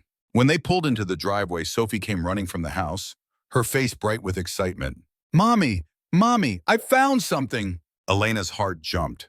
After the roller coaster of the past few days, she was not sure she could handle another discovery. What did you find, baby? Sophie grabbed her hand, pulling her toward the house. Come see, it is in Great-Grandma's bedroom. The floor sounds different in one spot, like there is something underneath. Elena looked at Walter. The old man's eyebrows rose. Ruth's bedroom. He said it slowly as if the words had weight. She never let anyone in there, not even me. They followed Sophie through the house, up the stairs, down the narrow hallway to the room at the end. Elena had avoided this room since they arrived, unable to face the intimacy of her grandmother's private space. The door was open now. Sophie had clearly been exploring. Inside, the room was frozen in time. A bed with a faded quilt, a dresser with a mirror that had gone cloudy with age, photographs on the walls showing faces Elena was only beginning to recognize. And on the floor, near the closet, a section of boards that looked slightly different from the rest. Sophie knelt and knocked on the floor with her small fist. Hear that? It sounds hollow. Elena knelt beside her daughter. She knocked on the boards Sophie had indicated, then on the surrounding floor. The difference was unmistakable. The rest of the floor returned a solid thunk. This section echoed. Walter crouched down, his old knees popping. I need a pry bar. There is one in my truck. 5 minutes later, they had the boards lifted. Beneath them was not empty space, but stone steps leading down into darkness. Elena's breath caught. There is a cellar here, a hidden cellar. Walter shook his head slowly. I never knew. 40 years, and I never knew this was here. Sophie was already moving toward the steps. Sophie, wait! But her daughter ignored her, descending into the darkness with the fearlessness of a child who had not yet learned to be afraid of unknown spaces. Elena grabbed a flashlight and followed. The steps were narrow and steep, carved from the same stone that formed the foundation of the house. The air grew cooler as they descended, carrying the smell of earth and time and something else, something that reminded Elena of hardware stores and her grandmother's wild garden. The flashlight beam cut through the darkness, revealing a space that made Elena stop breathing entirely. The cellar was not a cellar. It was a workshop. Stone walls kept the space dry and protected. The ceiling was low but solid, supported by beams that looked like they had been standing for a century. Along one wall stretched a workbench covered with tools, every one arranged with precise care. Along another wall stood shelves filled with jars and containers and boxes labeled in Ruth's careful handwriting. In the corner sat a generator, newer than anything else in the space. Beside it, still in their original packaging, solar panels waiting to be installed. And in the center of the room, on a table that had been built specifically for this purpose, sat a metal box with a name engraved on the lid. Elena. Sophie reached the box first, running her small fingers over the engraved letters. It has your name, Mommy. Great-Grandma left this for you. Elena approached the table slowly, as if the box might disappear if she moved too fast. Her hands trembled as she lifted the lid. Inside, wrapped in oilcloth, was cash. Stacks of bills, old but still crisp, bundled with rubber bands that had gone brittle with age. Elena counted with shaking fingers. $4,200. Beneath the money was a leather journal, thick with pages filled with Ruth's handwriting. Elena flipped through it quickly, catching glimpses of diagrams and planting schedules and detailed notes about soil composition and crop rotation. And at the bottom of the box, wrapped separately in a piece of soft cloth, was a smaller container with Sophie's name on it. Elena lifted it out and handed it to her daughter. This one is for you, baby. Sophie opened the smaller box with reverent care. Inside was a rabbit. Not a real rabbit, but a carving. A wooden rabbit crafted with such skill and attention that it seemed almost alive. Every detail was perfect, from the delicate ears to the soft curve of the haunches, to the bright, painted eyes that seemed to hold wisdom and warmth. Sophie lifted it out, cradling it in her palms like something precious. Great-Grandma made this. Her voice was hushed. She made it for me. A piece of paper was folded beneath where the rabbit had rested. Sophie unfolded it carefully, and Elena read over her daughter's shoulder. My dearest Sophie, I will never meet you, but I have loved you since before you were born. I carved this rabbit during the long nights when I could not sleep, thinking about the great-granddaughter I would never hold. You come from a line of strong women, Sophie. Women who plant things and watch them grow. Women who fight for what matters. Women who never give up, No matter how hard the world tries to break them. Plant something, my darling. Water it. Watch it grow. That is the secret to everything. All my love across the years. Your great-grandma Ruth. Sophie clutched the rabbit to her chest, tears streaming down her face. She loved me. She never met me, and she loved me. Elena pulled her daughter close, her own tears falling into Sophie's hair. She loved us both, baby. She never stopped loving us. They stood together in that hidden workshop, surrounded by the evidence of Ruth Carter's love and foresight. The wooden rabbit pressed between them like a sacred object. Walter had not followed them down. He stood at the top of the stairs, looking down into the darkness, his face wet. She prepared all of this. His voice cracked. She knew someone would come. She had faith. He turned away, and Elena heard his footsteps moving through the house above them, the sound of a man trying to outrun his own regret. Later that night, after Sophie had fallen asleep with the wooden rabbit clutched in her arms, Elena found Walter on the porch. He was sitting in the same spot where they had talked before, a glass of whiskey in his hand, staring out at the darkness. Elena sat down beside him without speaking. The night sounds surrounded them, crickets and frogs and the distant cry of an owl, the wind moving through the trees, the old house settling and creaking like it was breathing. Finally, Walter spoke. I need to tell you something else, something I should have told you before. Elena waited. That night, Ruth asked me to sign the will. He spoke slowly, each word seeming to cost him effort. She poured us both whiskey, said we needed to talk about something important. We drank together like we had done 1,000 times before. He took a long drink from his current glass, as if the memory demanded it. She told me she knew she was dying. Cancer, the doctor said, 6 months, maybe less. She said she had made peace with everything except one thing. You. His voice broke. She said her only regret was never getting to see you grow up, never getting to meet Sophie, never getting to tell you that she fought for you, that she never stopped loving you, that everything she built on this land was for you. Walter set down his glass. By the time she asked me to sign, the whiskey had worn off. I was stone cold sober. She made sure of that, said this was too important for foggy heads. He turned to look at Elena. I signed it clear-headed. I remember every moment. She looked at me with those eyes that were already starting to fade, and she said, Walter, please, just this once, be brave. His whole body was shaking now. And I signed. I watched her add her own signature. I watched her fold the will and seal it in an envelope. And then I helped her walk down to the apple tree, to her grandmother's grave, and I watched her bury it there. The tears were flowing freely now, this old man breaking apart in the darkness. She died 3 weeks later. I sat with her at the end, held her hand while she went, and her last words were about you. Tell Elena I loved her.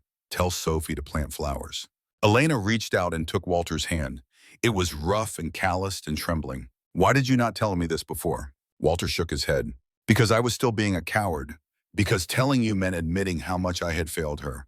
How many years I had wasted being afraid. He gripped her hand tighter. But I am done being afraid, Elena. I am going to testify at that hearing. I am going to tell the truth about Ruth and the will and everything else. And if Victor Harrington's lawyers want to dig up my past, let them dig. I have nothing left to hide. Elena squeezed his hand. Thank you. Walter pulled something from his jacket pocket, an envelope, worn and wrinkled, as if it had been handled many times. There is one more thing. Ruth gave this to me the night she died. Said it was for emergencies only. Said I would know when the time was right. He pressed the envelope into Elena's hands. Inside was cash, $2,100 in small bills. Elena stared at the money. This is exactly what we are missing. The tax debt is $8,400. I found $4,200 in the workshop. This makes it complete. Walter nodded. Ruth planned everything. Even from her deathbed, she was thinking 3 steps ahead. Elena looked at the money, at the envelope, at the old man sitting beside her. $4,200 plus $2,100. $8,400 exactly. Enough to pay the tax debt in full, enough to remove Victor's leverage, enough to give them a fighting chance at the hearing. Why did you wait until now? Walter's answer was quiet. Because I needed to see if you would fight. Ruth told me her granddaughter was strong, but she had never met you. She was going on faith. I needed to see it for myself. And now I have seen it. Walter turned to look at the house, at the repaired roof and the reinforced porch and all the evidence of weeks of hard work. You are everything Ruth hoped you would be. Maybe more. He stood, his joints cracking. Pay the tax debt tomorrow. Get Victor off your back. Then we focus on the hearing. He walked toward his truck, then stopped and turned. Elena, whatever happens, I want you to know something. These past weeks, working beside you, watching you fight for this place, it has been the closest I have come to happiness in 30 years. He climbed into his truck and drove away, his taillights disappearing into the darkness. Elena sat alone on the porch, the envelope of money in her hands, the weight of her grandmother's love pressing down on her from all directions. $8,400. 3 weeks until the hearing. One chance to save everything. She went inside, checked on Sophie sleeping peacefully with her wooden rabbit, and lay down in her own bed. For the first time in weeks, she slept without nightmares. The next morning, Elena drove to the county tax office. The building was ugly and functional, the kind of government architecture that seemed designed to crush the human spirit.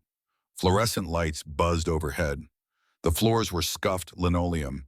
The air smelled like old coffee and desperation. Elena took a number and waited. When her number was called, she approached the counter with the envelope of cash in her hands. I am here to pay a tax debt, property at 4847 Old Creek Road.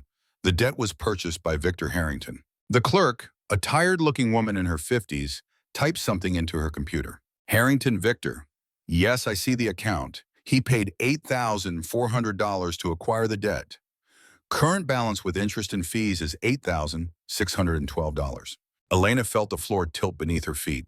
$8,612? The clerk nodded without looking up. Interest accrues daily. Fees for transfer of debt ownership. Administrative costs. Elena stared at the money in her hands. $8,400. Everything Ruth had saved. Everything Walter had held in trust. $212 short. I have $8,400. Can I pay that now and bring the rest tomorrow? The clerk finally looked up, her expression sympathetic but firm. Partial payments are not accepted on purchased debt. The full amount must be paid in one transaction. Otherwise, the debt holder retains all rights. Elena gripped the counter, feeling her carefully constructed hope beginning to crumble. Is there anything else I can do? Any program or extension or... The clerk shook her head. I am sorry, miss. The law is clear. Full payment or the debt holder maintains foreclosure rights. Elena walked out of the building in a daze. $212. After everything, after finding the will and the money in Walter's confession, in Ruth's workshop full of preparations, she was going to lose because of $212. She sat in the truck for a long time, staring at the envelope, doing the math over and over as if the numbers might change. Her tips from Frank's store. $53. The change jar she kept in the kitchen. Maybe $20. She could sell something, but what? Everything they owned was worth less than the gas it would take to drive somewhere to sell it. She could ask for help, but who? The community had already given so much. Pat and George and Nathan had contributed everything they could spare. Elena closed her eyes and let the despair wash over her. She had fought so hard, done everything right, found the will, secured Walter's testimony, scraped together the money Ruth had hidden. And it was not enough. It was never going to be enough. Her phone buzzed in her pocket. Unknown number. She almost ignored it, but something made her answer. Miss Carter? This is David Chen, Victor Harrington's attorney. Elena's hand tightened on the phone. What do you want? Mr. Harrington asked me to contact you. He is aware that you attempted to pay the tax debt this morning. He is also aware that you were unable to complete the transaction. Of course he was. Victor probably had people watching the tax office. Get to the point. Mr. Harrington would like to meet with you. Today, if possible. He says he has a proposal that might benefit both parties. Elena's first instinct was to refuse, to tell David Chen exactly where Victor Harrington could put his proposal. But $212. Where and when? The meeting was at a coffee shop in town. Victor was already there when Elena arrived, sitting in a corner booth with a cup of coffee that had probably cost more than Elena's entire outfit. He was wearing casual clothes today, jeans and a button-down shirt, as if trying to appear approachable. Elena sat down across from him without ordering anything. Make it quick. I have work to do. Victor smiled, that practiced professional smile that never quite reached his eyes. Direct. I appreciate that. He set down his coffee cup. I understand you found something at Ruth's property. Another will, perhaps, and some money she had hidden away. Elena said nothing. I also understand that the money was not quite enough. $200 and some short, if my sources are correct. Still nothing. Victor leaned forward. Miss Carter, I am going to be honest with you. I could make your life very difficult over the next few weeks. My attorneys could challenge the new will, attack Mr. Simmons's credibility, drag this out for months or even years. By the time everything is resolved, the legal fees alone would bankrupt you. He paused, letting that sink in. But I do not want to do that. Contrary to what you may believe, I take no pleasure in this situation. Ruth Carter saved my life. I owe her more than I can ever repay. And destroying her granddaughter does not feel like payment. Elena found her voice. Then what do you want? Victor pulled out an envelope and slid it across the table. Inside is a cashier's check for $250. Take it. Pay the tax debt. Consider it my contribution to Ruth's legacy. Elena stared at the envelope like it might bite her. Why would you do that? Victor's expression was unreadable. Because Ruth taught me that survival requires practical thinking. And practically speaking, this fight benefits no one. We spend money on lawyers. We drag each other through court. We turn Ruth's memory into a battlefield. He pushed the envelope closer. Or we find another way. You pay the debt. You keep the farm. The will goes through probate without challenge. And in return, you grant me one small concession. There it is, Elena thought. The hook behind the bait. What concession? 10 acres. Victor's voice was calm, businesslike. The 10 acres on the eastern edge of the property, adjacent to my development site. You keep the house, the main fields, the apple orchard. I get a strip of land that is mostly usable for my purposes anyway. Elena felt something cold settle in her stomach. You want me to sell you part of my grandmother's farm? I want to purchase a portion of property that would allow my development to proceed while preserving Ruth's home and legacy. Victor spread his hands. It is a compromise, Miss Carter. Neither of us gets everything we want, but both of us get something. Elena stood. My grandmother spent her whole life protecting this land. Every acre, every tree, every blade of grass. She pushed the envelope back across the table. I am not selling. Not 10 acres, not 1 acre, not 1 inch. Victor's expression hardened. You are making a mistake. Without this money, you cannot pay the debt. Without paying the debt, I retain foreclosure rights. The court battle will be expensive and uncertain. You could lose everything. Elena leaned forward. Or I could win, and then you get nothing. She turned and walked out of the coffee shop, her heart pounding, her hands shaking, her mind screaming that she had just thrown away her only chance. But in her chest, something else was burning. Pride, defiance, the stubborn Carter spirit that had kept this land in the family for 100 years. Ruth would never have sold, not 1 inch, not for any price, and neither would Elena. She drove back to the farm in a daze, trying to figure out what to do next. $212. The number echoed in her head like a death sentence. When she pulled into the driveway, she saw something that made her breath catch. Cars, a dozen cars, maybe more, parked along the driveway and in the yard. Trucks and sedans, and one ancient station wagon that looked like it had survived multiple decades through sheer stubbornness. People were gathered on the porch. Pat Morrison, George Miller, Nathan Cole, and others, faces Elena recognized from town but could not name. What is this? Pat stepped forward, her weathered face creased with determination. We heard about the tax office. Word travels fast in a small town. Elena shook her head. I do not understand. George Miller moved to stand beside Pat. Ruth Carter helped this town through some dark times. Depression, recession, drought.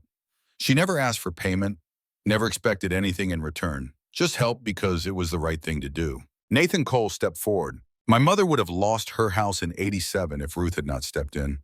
Paid her heating bill that winter without being asked. Said neighbors take care of neighbors. One by one, the gathered people spoke. Ruth taught my son to farm when he had no direction. Ruth donated vegetables to the food bank every summer for 20 years. Ruth sat with my wife when she was dying, held her hand, read to her, never asked for nothing. Pat Morrison reached into her pocket and produced an envelope. So now we are paying it forward. She pressed the envelope into Elena's hands. Inside was cash. Small bills mostly. 5s and 10s and 20s. Elena counted with trembling fingers. $237. Every person here contributed something. Pat's voice was thick with emotion. It is not much from any one of us, but together, it is enough. Elena looked at the faces surrounding her, these people she barely knew. These neighbors who had been watching and judging and deciding whether to help. They had decided. Why? Elena's voice broke. You do not even know me. George Miller smiled. We knew Ruth, and Ruth had faith in you. That is enough for us. Elena clutched the envelope to her chest, tears streaming down her face. Thank you. She could barely get the words out. Thank you all. Pat put an arm around her shoulders. Now go pay that debt, and then come back here and let us help you get ready for that hearing. The next morning, Elena returned to the tax office. The same clerk, the same fluorescent lights, the same scuffed linoleum floor. But everything was different now. I am here to pay a tax debt. Elena set the cash on the counter. Property at 4847 Old Creek Road, in full. The clerk counted the money twice, then typed something into her computer. $8,612. Debt satisfied in full. I will need your signature here and here. Elena signed. The clerk stamped the papers and handed her a receipt. The tax debt has been satisfied.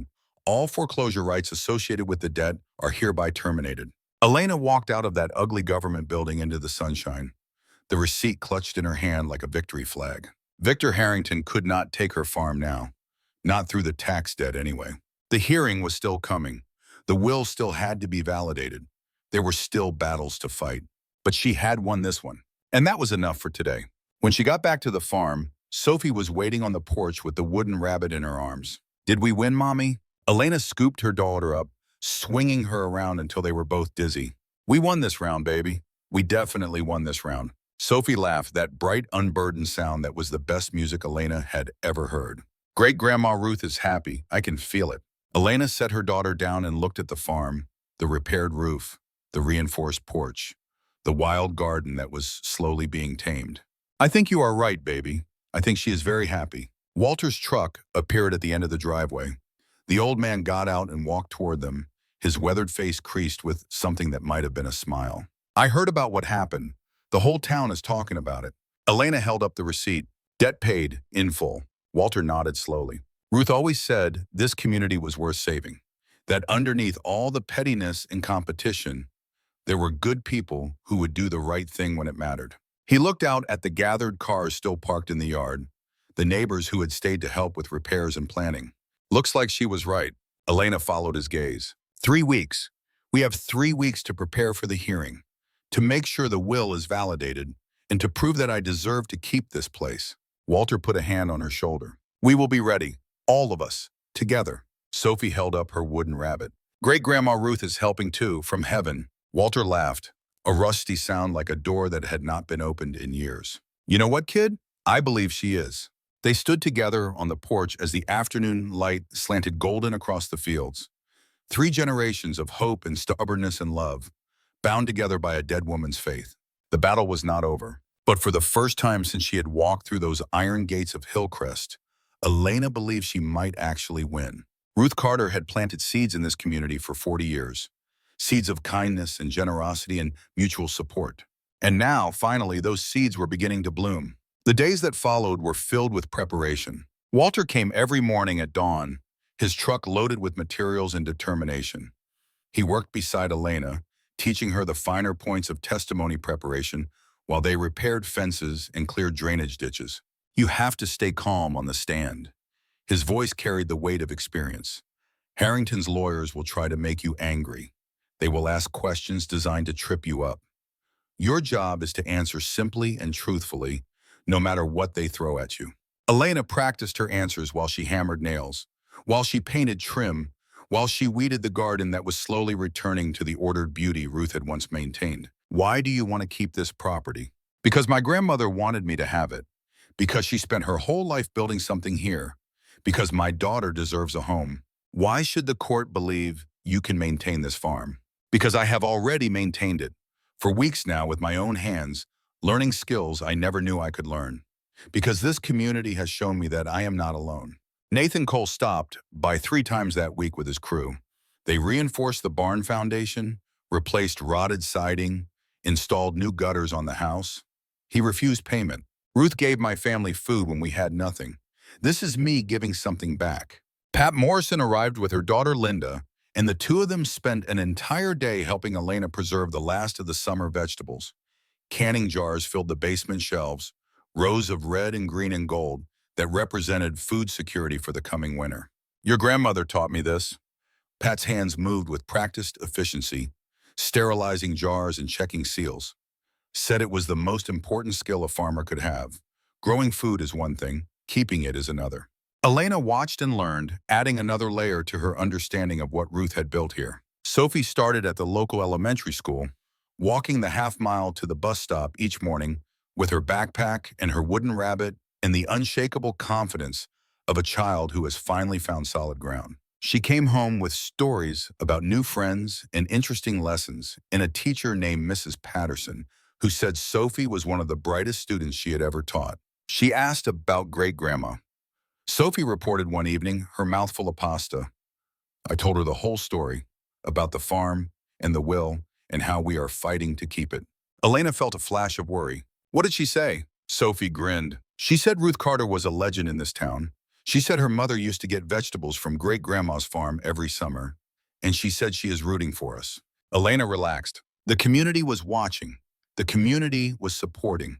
The community was remembering everything Ruth had done and deciding that her granddaughter deserved the same loyalty. 10 days before the hearing, Thomas Reed called with news. Victor Harrington has filed a formal objection to the will. Reed's voice was tight with controlled anger. He is claiming that Ruth was not mentally competent when she wrote it. He has obtained medical records from her final months and is arguing that the cancer treatments affected her cognitive function. Elena gripped the phone. Is that true? Was her mind affected? There is no evidence of cognitive impairment in her medical records, but Harrington's attorneys are spinning the data. They have hired an expert witness to testify that patients undergoing similar treatments often experience mental deterioration. What do we do? Reed was quiet for a moment. We need our own expert, someone who can counter their claims, someone who actually knew Ruth during that period and can testify to her mental state. Elena thought about the people who had known her grandmother, Pat Morrison, George Miller, the dozens of townspeople who had shared stories and memories. I will find someone. She spent the next 3 days tracking down anyone who had interacted with Ruth in her final months. She made lists, she conducted interviews, she gathered evidence, and she found something unexpected. Dr. Sarah Chen had been Ruth's oncologist at the county hospital. She was in her late 40s, serious and precise, with the kind of direct manner that came from years of delivering difficult news. Your grandmother was one of the most remarkable patients I ever treated. Dr. Chen sat in her small office, surrounded by medical textbooks and family photographs. She refused to let the cancer define her final months. She made detailed plans for her estate. She wrote letters to people she cared about. She was mentally sharp until the very end. Elena leaned forward. Would you be willing to testify to that? Dr. Chen considered the question. I reviewed Ruth Vostich after I heard about the legal dispute. There is absolutely no evidence of cognitive impairment. Her decision-making was clear. Her documentation was meticulous. If anything, she was more focused in those final months than most healthy people are. She met Elena's eyes. Ruth Carter deserved better than to have her legacy torn apart by lawyers. Yes, I will testify. Elena left the hospital with another piece of the puzzle in place. The community gathering happened 7 days before the hearing. Pat Morrison organized it, spreading the word through the network of neighbors and friends that Ruth had cultivated over decades. By 6 o'clock, over 50 people had gathered in the Carter farmhouse, filling the repaired living room and spilling out onto the reinforced porch. Elena had not expected anything like this. She stood in the center of the room, surrounded by faces she was only beginning to recognize, overwhelmed by the evidence of her grandmother's impact. Pat called the gathering to order. Most of you knew Ruth Carter. Some of you knew her for decades. All of you benefited from her generosity in one way or another. She gestured at Elena. This is Ruth's granddaughter, the one Ruth spent years trying to reach, the one she left everything to. The room was silent, attentive. In 1 week, there is going to be a hearing. Victor Harrington is trying to take this farm. He is claiming Ruth was not in her right mind when she wrote her will. A murmur of anger rippled through the crowd. We are not going to let that happen. Pat turned to Elena. Tell them what you need. Elena swallowed hard. I need witnesses, people who knew my grandmother, people who can tell the court what kind of person she was, what she built here, what she meant to this community. Hands went up around the room. George Miller spoke first. Ruth helped me start my business, gave me advice, loaned me money when the bank would not. I will testify. Nathan Cole next. Ruth saved my mother's life, literally saved it. I will be there. One by one, the hands went up.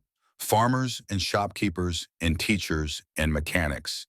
Young people whose parents Ruth had helped. Old people who remembered when Ruth was young herself, fighting to keep her grandmother's land just as Elena was fighting now. By the end of the evening, Elena had a list of 17 witnesses willing to testify on Ruth's behalf. 17 people who would stand up in court and tell the judge exactly what kind of woman Ruth Carter had been. 17 voices that Victor Harrington's lawyers would have to overcome. Elena stood on the porch as the last of the cars drove away, watching their taillights disappear into the darkness. Walter stood beside her. Ruth would have cried to see this. His voice was rough. She always believed in this community. Even when they let her down, even when nobody came to help her fight for you, she never stopped believing. Elena thought about her grandmother alone in this house, fighting legal battles she could not win, watching her granddaughter grow up in a system that had stolen her away. She never got to see this. Walter shook his head. Maybe she did. In her own way. Maybe she knew it would happen eventually. Maybe that is why she kept preparing, kept planning, kept leaving breadcrumbs for you to follow. He turned to face her. Ruth told me once that faith was not about believing good things would happen. It was about planting seeds even when you knew you might never see them grow. He gestured at the yard, at the garden, at the house they had rebuilt together. Look at what is growing now. Elena looked. The garden was producing vegetables again. The house was solid and warm. The barn was standing straight. The community was gathering around her like a protective wall. Seeds Ruth had planted years ago, decades ago, finally bearing fruit. Sophie appeared in the doorway, the wooden rabbit clutched in her arms. Mommy? I cannot sleep. Can we look at the stars? Elena held out her hand. Sure, baby. Let us look at the stars. They sat on the porch steps together, 3 generations of hope and stubbornness and love, staring up at the infinite darkness above. Sophie pointed at a bright cluster near the horizon. That one is great, Grandma Ruth, watching over us. Elena smiled. You think so? I know so. Sophie's voice was certain. She told me in a dream. She said she is proud of us. She said we are going to win. Elena pulled her daughter close. From your lips to God's ears, baby. Walter made a sound that might have been a laugh. You know what? I believe it too. I believe we are going to win. The stars blazed overhead, ancient light traveling across impossible distances to reach this small piece of earth. In 7 days, everything would be decided. But tonight, surrounded by love and community, and the memory of a grandmother who had never stopped fighting, Elena allowed herself to believe. They were going to win. Ruth Carter had made sure of it. The night before the hearing, a storm rolled in from the west. Elena stood at the kitchen window watching the sky turn the color of bruised flesh, purple and black and angry. The wind was picking up, bending the trees that lined the property, sending dead leaves skittering across the yard like frightened animals. Walter had left an hour ago, promising to return early in the morning. Tomorrow was the day. Tomorrow, everything would be decided. The hearing was scheduled for 9 o'clock at the county courthouse. Thomas Reed had prepared their case meticulously. 17 witnesses ready to testify. Durchen's medical expertise to counter Victor's claims about Ruth's mental state. The will itself properly documented and authenticated. And Walter, the key to everything, the man who had signed as witness, who had watched Ruth write her final wishes, who could stand before the judge and swear that every word was true. Elena felt the weight of it pressing down on her shoulders. One day, one hearing, one chance. Sophie appeared in the doorway already in her pajamas, the wooden rabbit clutched against her chest. Mommy? The storm sounds scary. Elena turned from the window and knelt to wrap her arms around her daughter. It is just wind, baby, just rain. The house will keep us safe. Sophie pressed closer. I am going to put the rabbit in my special place in the barn, the spot in the hayloft where I like to sit and talk to great Grandma Ruth. I want the rabbit to be there tonight, so it does not get lost before the hearing. Great Grandma Ruth said the rabbit would bring us luck. Elena hesitated. The barn was dark, and the storm was building. Can it wait until morning? Sophie shook her head with the stubborn certainty of a child who had made up her mind. It has to be tonight. I had a dream about it. Great Grandma said the rabbit needs to be in its special place before the sun comes up. Elena looked at her daughter's earnest face, at the rabbit that Ruth had carved with her own hands decades ago, at the faith shining in those young eyes. Okay, but be quick and take the flashlight. Sophie grabbed the big flashlight from the kitchen drawer and ran out the back door, her small figure disappearing into the darkness. Elena returned to the window, watching the storm clouds swirl and churn. The wind howled. The first drops of rain began to fall, and somewhere in the distance, thunder rumbled like a warning. Elena was washing dishes when she smelled the smoke. At first, she thought it was the storm playing tricks on her senses, the wind carrying strange scents from far away, the rain stirring up old ash from the fire pit in the yard. But the smell grew stronger, sharper, more urgent. Elena dropped the dish she was holding and ran to the back door. The barn was on fire. Flames were licking up the side of the old structure, orange and terrible against the dark sky. The wind was feeding them, fanning them higher, spreading the fire faster than seemed possible. Elena's heart stopped. Sophie. She was running before she finished the thought, her bare feet pounding across the wet grass, her lungs screaming with every breath. Sophie! The heat hit her like a wall. The barn was already engulfed on one side, flames dancing across the roof, sparks shooting into the stormy sky. Smoke billowed from the open doors, thick and black and choking. Elena tried to push forward, but the heat drove her back. Her skin felt like it was blistering just from standing too close. Sophie! Sophie, where are you? A small voice, barely audible over the roar of the fire. Mommy, I'm stuck. I cannot get out. Elena's world narrowed to a single point. Her daughter was in that burning building. Her daughter was trapped. Her daughter was going to die if she did not do something. She tried again to push into the smoke, but her body would not cooperate. The heat was too intense. The smoke too thick. She could not breathe, could not see, could not force herself into that inferno. Help! Elena screamed into the darkness. Someone help me! The storm answered with thunder, and then headlights cutting through the rain. Walter's truck came roaring up the driveway, skidding to a stop in the mud. The old man was out of the cab before the vehicle finished moving, his eyes taking in the scene with the rapid assessment of someone who had seen worse. Sophie is inside. Elena's voice was barely human, a mother's primal terror-given sound. Walter did not hesitate. He did not ask questions. He did not calculate odds or consider consequences. He simply ran into the fire. Elena watched him disappear into the smoke, his silhouette swallowed by the flames. She counted the seconds, each one an eternity. 10 seconds, 20 seconds, 30 seconds. The roof groaned, timbers cracking from the heat. 40 seconds. Part of the wall collapsed inward. 50 seconds, Elena could not breathe. 60 seconds, she was going to lose them both. 70 seconds, nothing but fire and smoke and the sound of destruction. 80 seconds, Elena fell to her knees, unable to stand. 90 seconds, and then Walter emerged from the inferno. He was carrying Sophie in his arms, the girl limp but alive, her small hands still clutching the wooden rabbit. His clothes were smoking, his skin was red and blistered. He took 3 steps, 4, 5, and then his legs gave out. He collapsed onto the wet grass, his body curling protectively around Sophie, even as consciousness left him.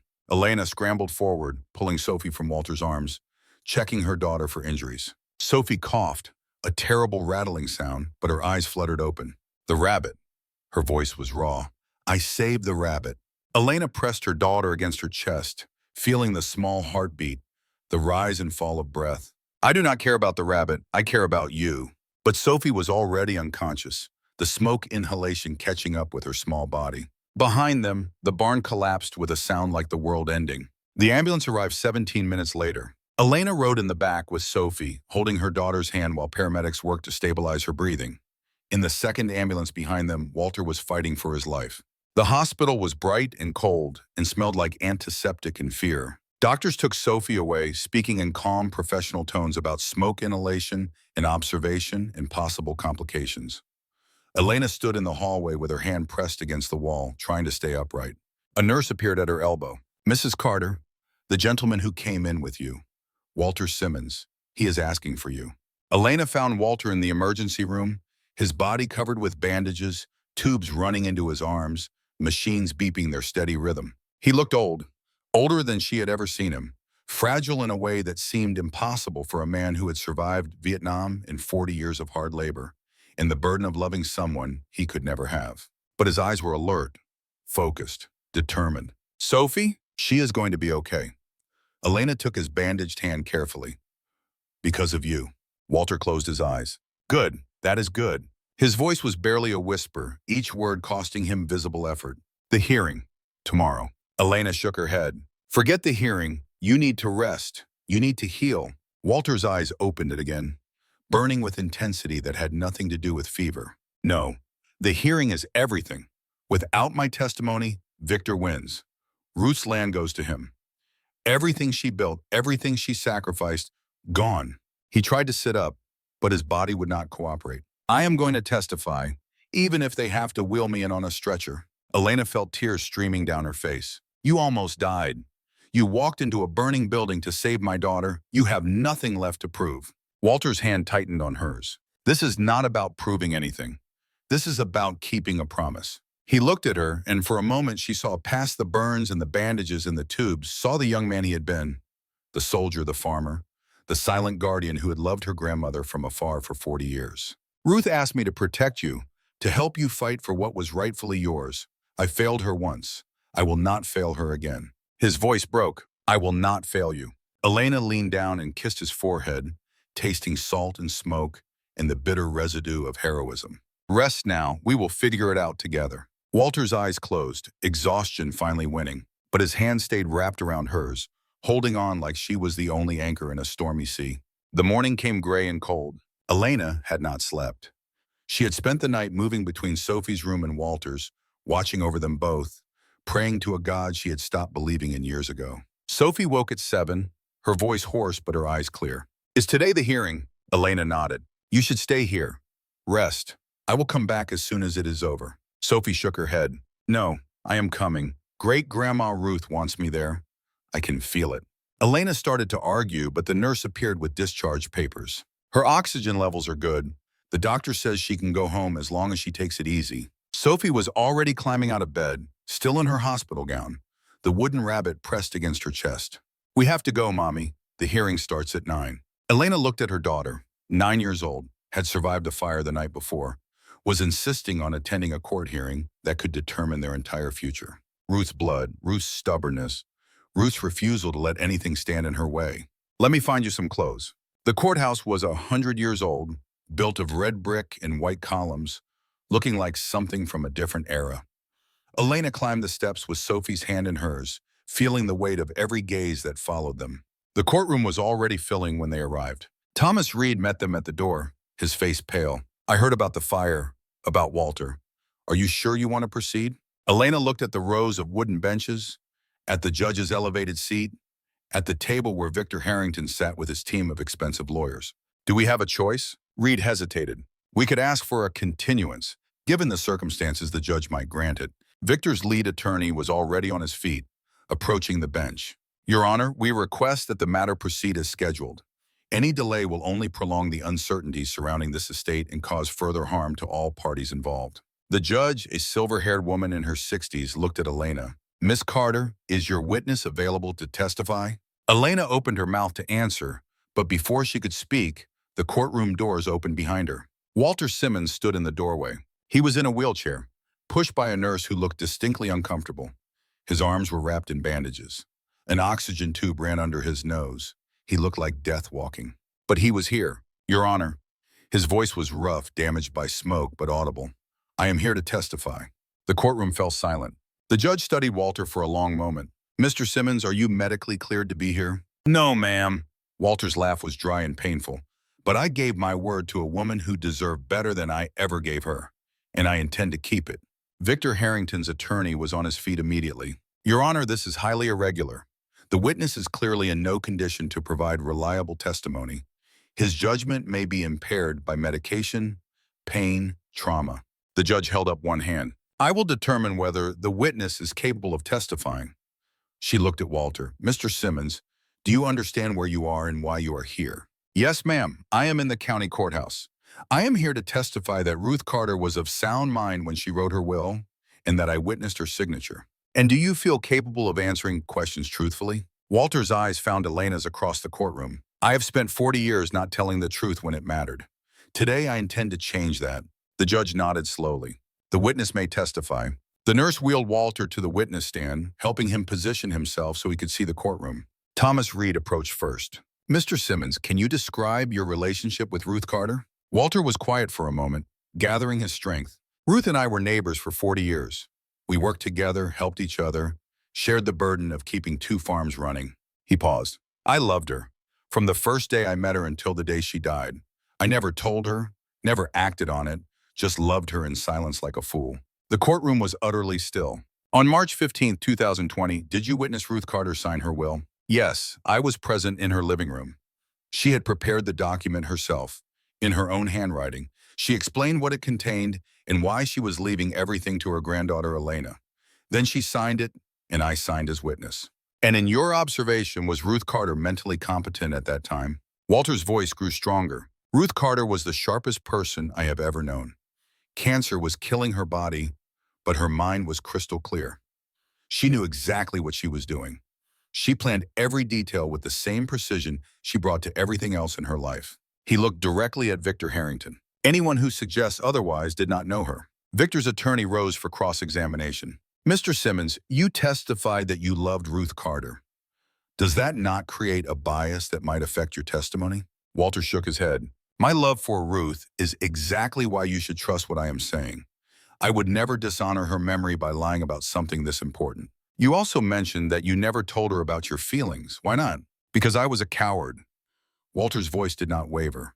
Because I came back from Vietnam broken and spent too many years drowning that brokenness in alcohol. Because I did not think I deserved someone like her. The attorney pressed forward. So you admit to having a history of alcohol abuse? I admit to having a history of pain that I handled badly. Walter met the attorney's gaze without flinching.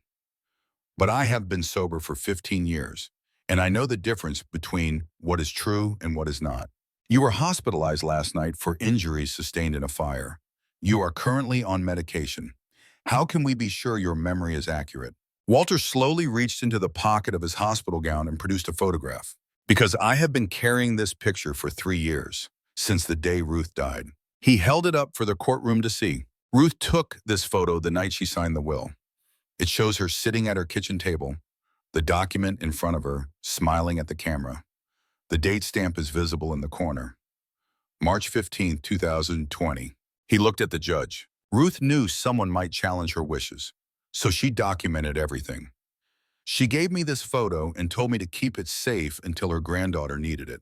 Thomas Reed approached the bench. Your Honor, I would like to enter this photograph as evidence. The judge examined the photo carefully. The date stamp is clear. The document visible in the image appears consistent with the will in question.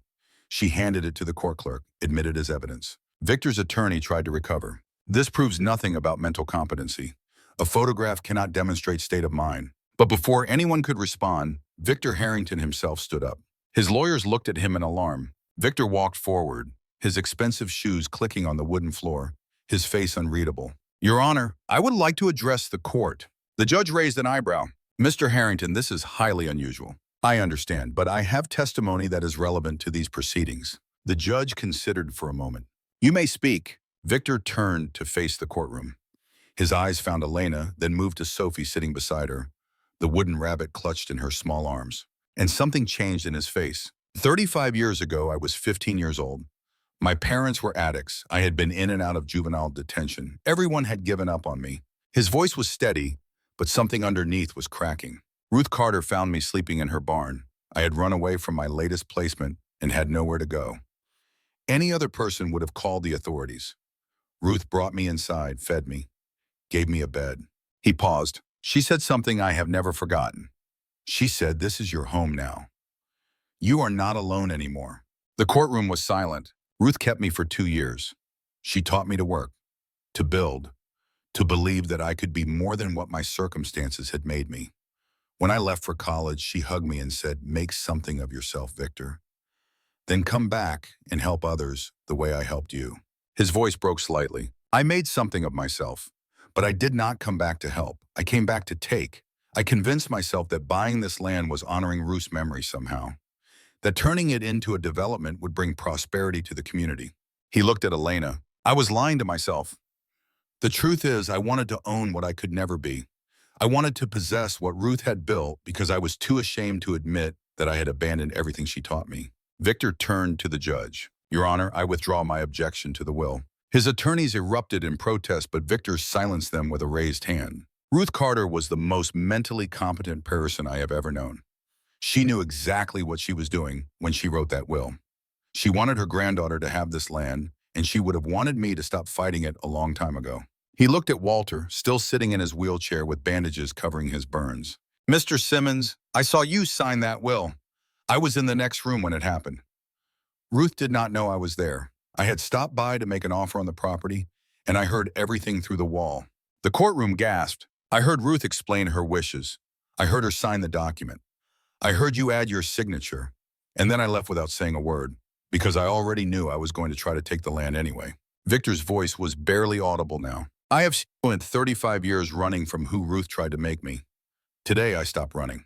He reached into his jacket and produced an envelope. This is a signed statement confirming everything I just testified to. I am withdrawing my claim to the property and waiving any rights I might have had to challenge the will. He placed the envelope on the judge's bench. Ruth Carter deserves to have her wishes honored. Her granddaughter deserves this land, and I deserve to finally tell the truth about who I am and what I owe. He turned and walked toward the door. Halfway there, he stopped. Sophie was watching him, her young eyes seeing something the adults had missed. Your great-grandmother loved you. Victor's voice was soft. She talked about you all the time. Said you would be special. Said you would make this land bloom again. He smiled, and for a moment he looked like a different person. Someone younger.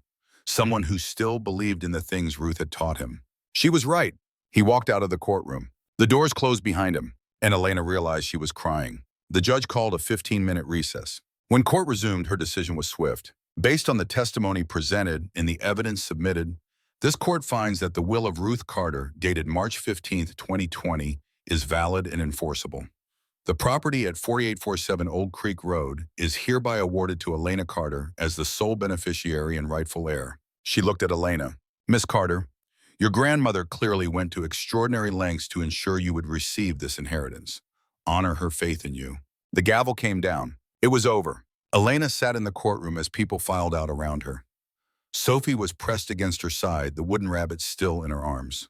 Walter was being wheeled toward the door by the nurse, exhausted but at peace. Thomas Reed stopped beside her. Congratulations, Miss Carter. The farm is yours, legally and completely. Elena nodded, unable to speak. Reed hesitated. What Victor did today was remarkable. I have been practicing law for 30 years, and I have never seen anything like it.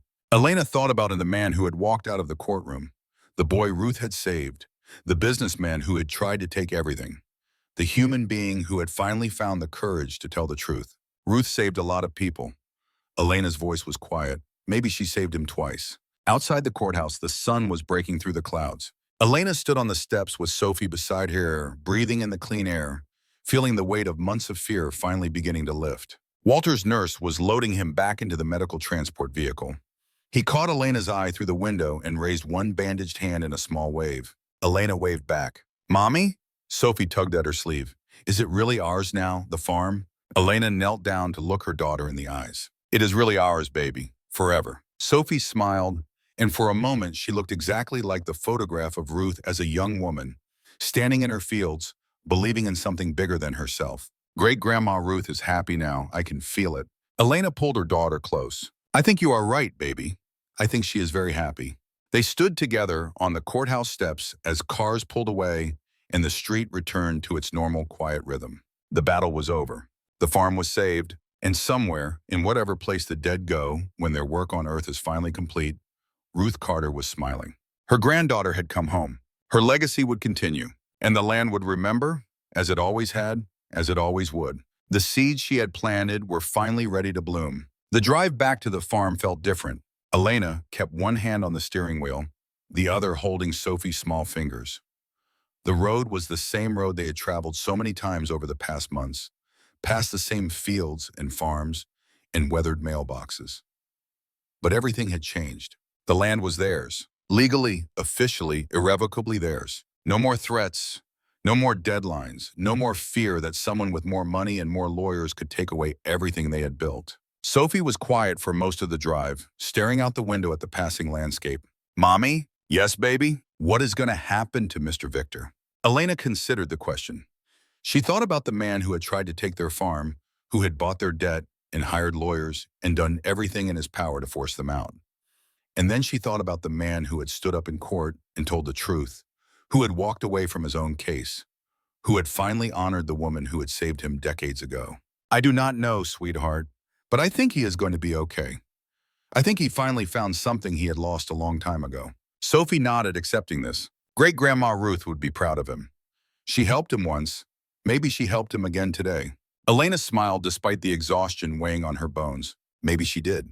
They pulled into the driveway as the afternoon sun was casting long shadows across the yard. The barn was gone. Elena had known it intellectually, had watched it burn, had smelled the smoke and felt the heat. But seeing the empty space where it had stood was different. The stone foundation remained, blackened and scorched, surrounded by debris that would need to be cleared away.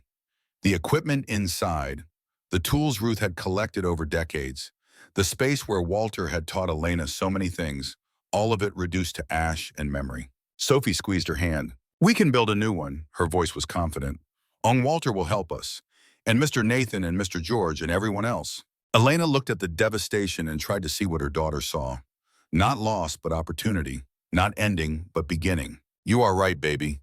We will build a new one, better than before." They walked into the house together, and for the first time since Elena had arrived with nothing but a duffel bag and desperate hope, the old farmhouse felt truly like home. Walter came home from the hospital 3 days later. Elena drove to pick him up, Sophie bouncing in the back seat with barely contained excitement. The doctors had wanted to keep him longer, but Walter had refused with the same stubbornness he brought to everything else. "I am not dying in a hospital bed." His voice was still rough from smoke damage. "I am dying on my own land, in my own time, and not a moment before I am ready." The burns were healing slowly. The lung damage was permanent, a constant reminder of the fire he had walked into to save a child who was not his own. He would need oxygen for the rest of his life, the doctor said. Would need to take it easy, avoid exertion, accept limitations. Walter had nodded politely and ignored every word. When they pulled into his driveway, he sat in the truck for a long moment, staring at his small farmhouse. 40 years, his voice was quiet. "I have lived in that house for 40 years, alone for most of it. Never thought there would be anyone who cared whether I came home or not." Sophie unbuckled her seatbelt and leaned forward. "We care, Ong Walter." She said it with the simple certainty of a child. "You are family now." Walter turned to look at her, and something in his weathered face softened. "Family." He said the word like he was tasting it, testing whether it was real. I like the sound of that.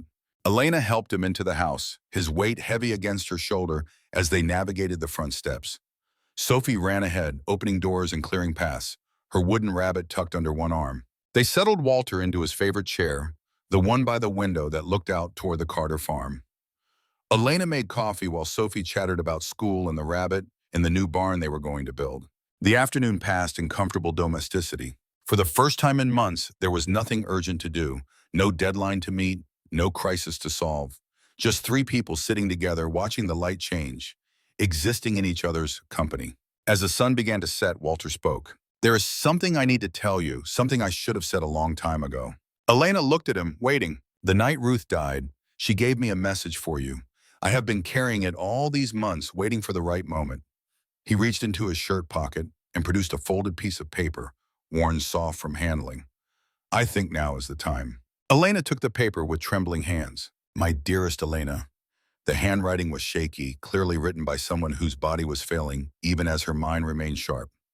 "If you are reading this, it means you found your way home. It means you found the farm and the will and Walter. Stubborn Walter who loves you even though he will never say it. I wish I could have been there to welcome you. I wish I could have seen your face when you first walked through the door, could have held you and told you all the things I never got to say. But life does not always give us what we wish for. Sometimes it gives us something better. It gives us a chance to leave something behind, to plant seeds we will never see bloom, to trust that the people who come after us will tend what we have started. You are my seed, Elena, you and Sophie. You are everything I worked for, everything I hoped for, everything I believed in during the long years when believing was the hardest thing in the world. Take care of this land. Take care of each other. Yeah. Take care of Walter, who is too proud to ask for help, but too good to be left alone. And remember that you are never truly alone. I am in the soil. I am in the trees. I am in every sunrise over those fields and every sunset that paints the sky with colors I can no longer see. I love you. I have always loved you. And I am so, so proud of the woman you have become. Your grandmother, Ruth. Elena read the letter 3 times. Then she folded it carefully and pressed it against her heart. Thank you. She looked at Walter through tears for keeping this, for giving it to me now. Walter nodded, his own eyes wet. She loved you something fierce, Elena. Never stopped fighting for you, even when everyone told her to give up. I have never known anyone with that kind of faith. Sophie climbed into Elena's lap, wrapping her small arms around her mother's neck. Great-Grandma Ruth is with us. She whispered it like a prayer. She is always with us. Elena held her daughter close and let the tears come. Tears of grief for the grandmother she had never really known. Tears of gratitude for the legacy that had been left behind. Tears of joy for the future that was finally, impossibly, within reach. The weeks that followed were filled with rebuilding. Nathan Cole arrived with his crew the morning after the hearing, his trucks loaded with lumber and supplies. "Heard you need a new barn." His voice was gruff, businesslike. "Figure we can have the frame up in a week if the weather holds." Elena started to protest, to say she could not afford to pay for materials or labor, but Nathan cut her off. Ruth Carter kept this community fed during some of the hardest times we have ever seen. This is not charity. This is payment. Other people came. George Miller brought windows salvaged from a renovation project. Pat Morrison organized a meal train, ensuring that Elena and Sophie had dinner every night without having to cook. Families from the community garden program showed up on weekends, clearing debris and laying foundations, and doing the hard work of turning destruction into opportunity. Victor Harrington sent a check for $10,000. The note that accompanied it was brief. "For the consider it my first payment on a debt I will spend the rest of my life trying to repay." Elena thought about returning it, about refusing to accept money from the man who had caused so much pain. But then she thought about Ruth, who had never turned away anyone who needed help, who had believed that people could change, who had saved a troubled teenage boy and trusted that the investment would eventually pay off. She deposited the check, and she wrote Victor a letter. "Thank you, not just for the money, but for what you did in court." Ruth would have been proud. She always believed you would find your way back. I am glad she was right. Spring came slowly to the valley. The snow melted, the ground softened, the first green shoots began pushing through the dark earth. Elena stood at the edge of the community garden watching families work their plots. 15 plots had grown to 25. 25 had grown to 40. The waiting list now extended into next season, more people wanting space than the current layout could accommodate. We could expand into the south field. Pat Morrison appeared at her elbow, surveying the growing operation. Ruth always talked about it, said there was enough good soil there for another 50 plots at least. Elena looked at the field in question, covered now with wildflowers and native grasses. That was Ruth's meadow. She loved that space. Pat nodded. She loved it because it was potential. Ground waiting for someone to see what it could become. She gestured at the busy garden. Just like all of this. Elena thought about her grandmother, planning and preparing for a granddaughter she would never meet, planting seeds in soil and community and human hearts, trusting that someday those seeds would bloom. "Let us do it." Elena heard the decision in her own voice. "Next season, we expand into the south field. We build something Ruth would be proud of." Pat smiled. "She is already proud, trust me." The new barn was finished on a Sunday in late April. The whole community came out for the celebration. Tables were set up in the yard, loaded with food that people had brought from their own kitchens. Children ran through the fields, their laughter carrying on the spring breeze. Adults gathered in groups, sharing stories about Ruth, about the farm, about the young woman who had arrived with nothing and built something remarkable. Walter sat in a chair by the barn door, oxygen tube under his nose, watching the festivities with quiet satisfaction. Sophie brought him a plate of food and settled on the ground beside him. "Do you like the new barn, Walter?" Walter studied the structure, his experienced eye taking in the solid framing, the properly installed windows, the roof that would keep out rain for decades to come. "It is a good barn, built to last," Ruth would have approved. Sophie leaned against his knee. "I think she is watching. From heaven or wherever she is, I think she sees everything." Walter put his hand on her head, his gnarled fingers gentle in her hair. "I think you are right, little one. I think she sees everything." Elena approached them as the sun began to set, painting the sky in shades of orange and gold. "The community is asking about naming the garden." She sat down beside Walter. "They want to call it the Ruth Carter Community Garden." Walter was quiet for a moment. She would have hated that. He said it with certainty. Ruth never wanted recognition. She wanted results. What would she have wanted it called? Walter thought about it. The growing place.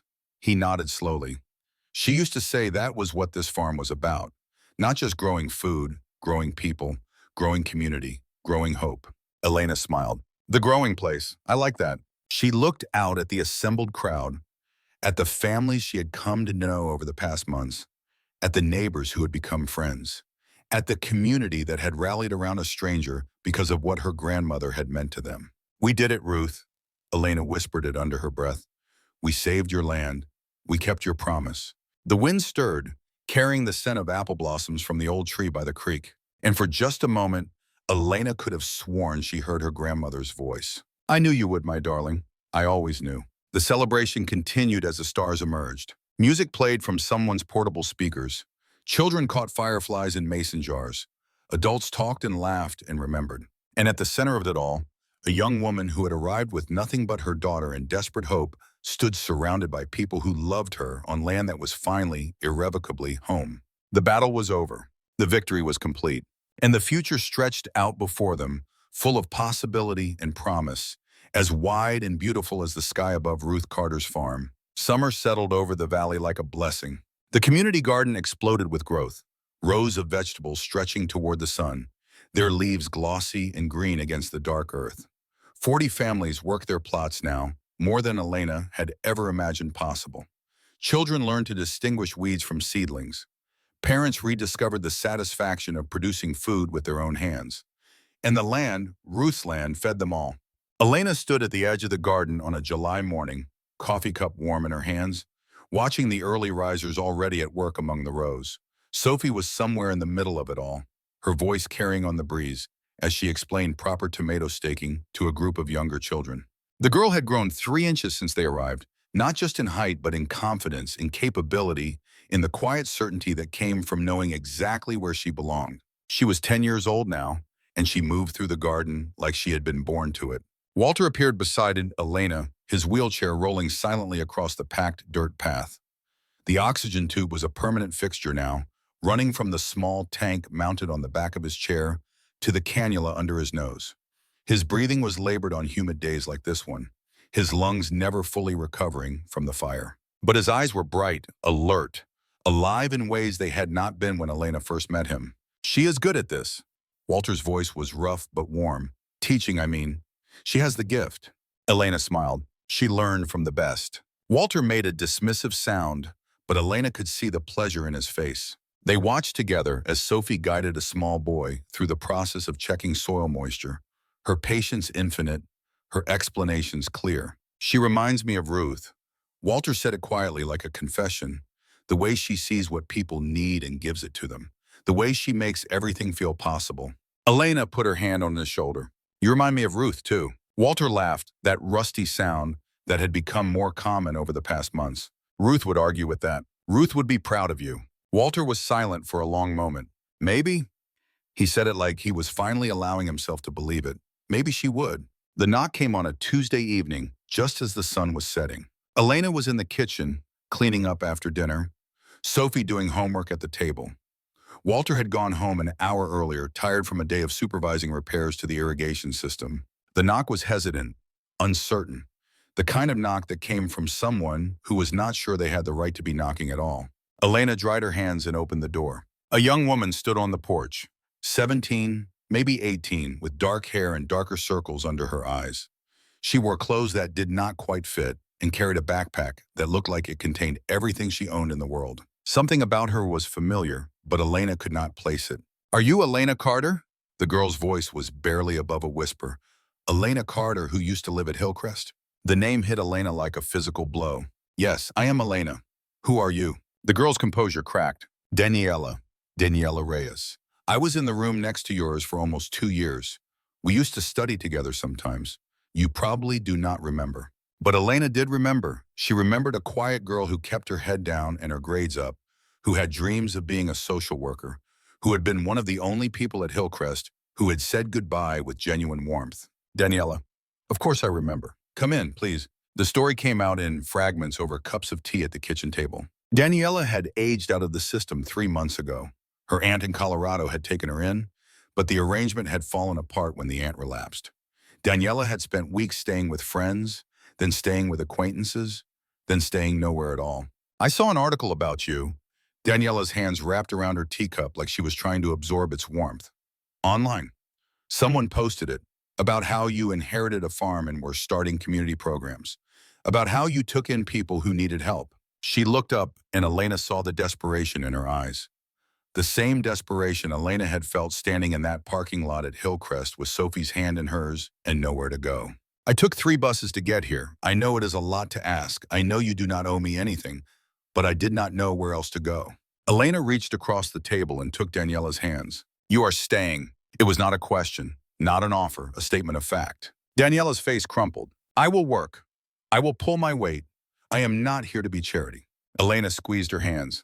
This is not charity. This is family. She heard Ruth's voice in her own words, felt her grandmother's spirit moving through her, reaching out to another lost child who needed a home. Sophie appeared in the doorway, her homework forgotten. Is she staying with us? Elena nodded. Yes, baby, she is staying with us. Sophie grinned. Good. I have been wanting someone to help me with the chicken coop. Walter says we can get chickens next month, but there is a lot of work to do first. She crossed to the table and stuck out her hand. I am Sophie. I will show you your room. It is upstairs next to mine. Great-Grandma Ruth fixed it up before she died, even though she did not know who would use it. Daniela looked at the offered hand, at the confident child who extended it, at the warmth in this kitchen that had once been cold and abandoned. She took Sophie's hand and let herself be led upstairs. Elena sat alone at the table for a long time after they had gone, thinking about the strange paths that brought people together, about the seeds Ruth had planted decades ago that were still bearing fruit, about the family she was building, one person at a time. Daniela settled into life on the farm like she had been waiting her whole life for exactly this place. She worked beside Elena in the garden, asking questions with the intensity of someone who understood that knowledge was the difference between survival and failure. She helped Sophie with the chicken coop project, and when Walter arrived with the first batch of chicks, both girls squealed with delight at the fluffy yellow creatures. She enrolled in the community college 20 miles away, studying psychology and social work, her dream of helping kids in the system still alive despite everything she had been through. I want to be the person I needed when I was 14. Daniela said it one evening, sitting on the porch with Elena after Sophie had gone to bed. Someone who understood. Someone who had been there. Someone who could say, this will get better and actually mean it.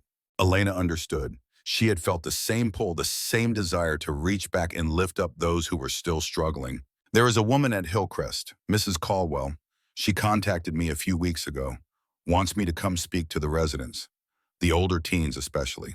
Daniela straightened. You should do it. I do not know what I would say. Daniela looked at her with eyes that had seen too much. You would tell them the truth. That it is hard. That the system is broken. That most of the statistics are against them. And then you would tell them that statistics are not destiny, that you made it out, that they can too. Elena thought about it for a long time after Daniela went inside. The next morning, she called Mrs. Caldwell and scheduled a visit. The iron gates of Hillcrest looked smaller than Elena remembered. She stood in the parking lot with Sophie on one side and Daniela on the other, staring at the building that had defined so much of her life. The brick walls, the barred windows, the institutional indifference that seeped from every corner. This is where you lived? Sophie's voice was hushed. Before? Elena nodded. For 11 years. Sophie reached for her hand. I am glad we are not there anymore. Me too, baby, me too. Mrs. Caldwell met them at the door. She was older than Elena remembered, grayer, more tired. But something in her eyes had changed.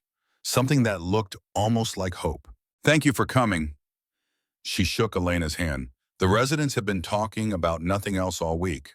The common room was filled with faces. 23 teenagers, ages 14 to 17, sat in folding chairs arranged in uneven rows. Some looked curious. Some looked skeptical. Some looked like they had given up so long ago that nothing could reach them. Elena recognized that look. She had worn it herself for years. She stood at the front of the room, Sophie and Daniela behind her, and tried to find the words. My name is Elena Carter. Some of you know my story. I aged out of this place 2 years ago with a 9-year-old daughter and $47 to my name. She paused, letting that sink in. Everyone told me I would fail. The statistics said I would fail. Even the people who were supposed to help me expected me to fail. She looked at the faces before her, the guarded expressions, the defensive postures, the desperate hope that none of them wanted to admit they still carried. I did not fail. She told them everything. The car behind the convenience store, the letter from the lawyer, the farm that was supposed to be her inheritance, but was really just a collapsing house and an impossible dream. The work, the fear, the moments when she wanted to give up. And then she told them about the people who helped her. Walter, Pat, George, Nathan, the community that rallied around her because of what Ruth had built. You think you are alone, Elena's voice was steady. You think no one cares about you. You think the world has already decided what you are going to become. She stepped closer to the front row. You are wrong. You are not alone. There are people out there who will help you if you let them. There are opportunities out there if you are willing to fight for them. And there are people in this room right now who are going to make it, who are going to beat every statistic and prove everyone wrong. She pointed at a girl in the front row, then a boy in the back, then swept her arm to include all of them. I do not know which of you it will be, but some of you are going to walk out of here and build something amazing, something that changes the world, something that proves that where you came from does not determine where you end up. She paused. I know because I did it, and if I can do it, so can you. The questions came slowly at first, then faster. How did you afford to fix the house? Where did you learn to farm? What do you do when you feel like giving up? How do you take care of a kid when you are barely more than a kid yourself? Elena answered everyone honestly, hiding nothing, pretending nothing. Sophie talked about what it was like to grow up in the system, to sleep in cars and homeless shelters, to finally find a place that felt like home. Daniela talked about aging out with nothing, about finding Elena, about the choice to fight instead of surrender. When it was over, the residents lined up to shake hands, to ask for advice, to simply stand close to someone who had made it. And then a girl approached. She was 16, maybe 17. Her belly swelled beneath her oversized sweater. Her eyes held the specific terror of someone who was becoming a mother while still being a child. Her name was Megan Torres. She did not ask for advice. She did not ask for wisdom. She asked for something much more difficult. Do you have room for one more? Elena looked at this girl, at the fear and hope warring in her face, at the protective hand resting on her belly, at the future that seemed impossible but was coming whether she was ready or not. She saw herself, 2 years ago, standing in this same building, holding Sophie's hand, terrified of what came next. When is your baby due? September. Megan's voice cracked. I do not have anywhere to go. My foster family said they cannot handle a baby. The shelter has a waiting list. I do not know what to do. Elena pulled a card from her pocket. It had the farm's address, the phone number, the simple words she had written herself. Carter Farm, everyone is welcome. When you are ready, you call this number. We will figure it out together. Megan clutched the card like a lifeline. Thank you. It came out broken, raw. Thank you. Mrs. Caldwell walked them to the parking lot. You gave them something today. Her voice was thick. Something I cannot give them, no matter how hard I try. You gave them proof. Elena looked back into the building. I gave them hope. The rest is up to them. She climbed into the truck, Sophie and Daniela piling in beside her. As they drove away, she did not look in the rearview mirror. There was nothing behind her now, only the road ahead. Megan arrived at the farm on a September morning, her baby 3 weeks from coming. Elena set her up in the third bedroom, the one Ruth had prepared without knowing who would use it, the one with the window that looked out over the garden and the hills beyond. The rules are simple. Elena sat across from her at the kitchen table. You work, you learn, you contribute to the family. In return, you have a home for as long as you need one. Kern, you have... Megan nodded, her hands resting on her belly. I will work. I can do anything. I just need a chance. Elena smiled. You already have a chance. Now you just have to use it. The baby came on October 3rd. A girl, 7 pounds, 4 ounces, dark hair like her mother's. Eyes that seemed to see everything even in those first confused moments of life. Megan named her Sophia. After Sophie, after the girl who had shown her around the farm on that first day and announced with complete confidence that they were going to be best friends. Elena held the baby in the hospital room, feeling the impossible smallness, the fragile warmth, the absolute trust of new life. Sophie pressed close to look. She is so little. You were little once, Elena kissed her daughter's forehead. Littler than this. Sophie considered that. And now I am big, and I help people. Yes, baby, you do. Walter came to see the baby that evening. He wheeled himself into the room with difficulty, his breathing worse than it had been all month, but his eyes bright. Let me see her. Elena placed the infant in his arms. Walter held her like she was made of glass, his weathered hands gentle despite the calluses. New life. He said it softly. On Ruth's land, in Ruth's house. She would have loved this. He looked at Megan. You are part of something now. Something bigger than yourself. Do not forget that. Megan nodded, tears streaming. I will not, I promise. Walter handed the baby back and turned his chair toward the door. At the threshold, he paused. Elena, yes, it has been a good life, better than I deserved. He did not turn around. Thank you for letting me be part of it. He wheeled himself out before Elena could respond. That night, Elena could not sleep. Something felt different, wrong, a heaviness in the air that had nothing to do with the weather. At 3 in the morning, she got up and drove to Walter's house. His truck was in the driveway. The lights were off. The door was unlocked. Elena found him in his chair by the window, the one that looked out toward the Carter farm. He was still, peaceful, a slight smile on his weathered face. In his lap was a letter handwritten, the paper yellowed with age. Elena knelt beside him and read it. My dearest Ruth, I have loved you since the summer of 1973. I have loved you through 40 years of silence, through every mistake I made, through every chance I wasted. I was too afraid to tell you when you were alive, too convinced that I did not deserve you, too broken by what war made me to believe that someone like you could ever love someone like me. But I am telling you now, I love you. I have always loved you. And if there is anything after this, any place where souls go when bodies fail, I hope you are there. I hope you have been waiting. I hope you can finally hear what I should have said 1,000 times. I love you, Ruth. I am coming home. Yours forever, Walter. Elena pressed the letter against her chest. She did not cry, not then. She sat with him until the sun came up, watching the light spread across the fields he had helped her save, the land that would continue because of what he had done. When the first rays of morning touched his face, she finally let the tears come. Goodbye, Walter. She whispered it like a prayer. Say hello to Ruth for me. The funeral was held on a Saturday in October. The whole town came. They filled the small church and spilled out onto the lawn. Farmers and shopkeepers and teachers and children. People who had known Walter for decades and people who had only met him through the work he did at the Carter farm.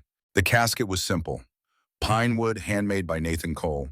It sat at the front of the church covered with flowers from the community garden. Sophie gave the eulogy. She stood at the podium in her best dress, the wooden rabbit clutched in her hands, her voice clear and steady despite the tears running down her cheeks. Walter was not my grandfather by blood.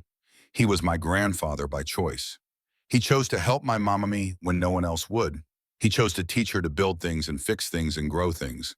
He chose to walk into a fire to save me even though he was old and his body was tired. She paused, collecting herself. He told me once that the most important thing in life is showing up.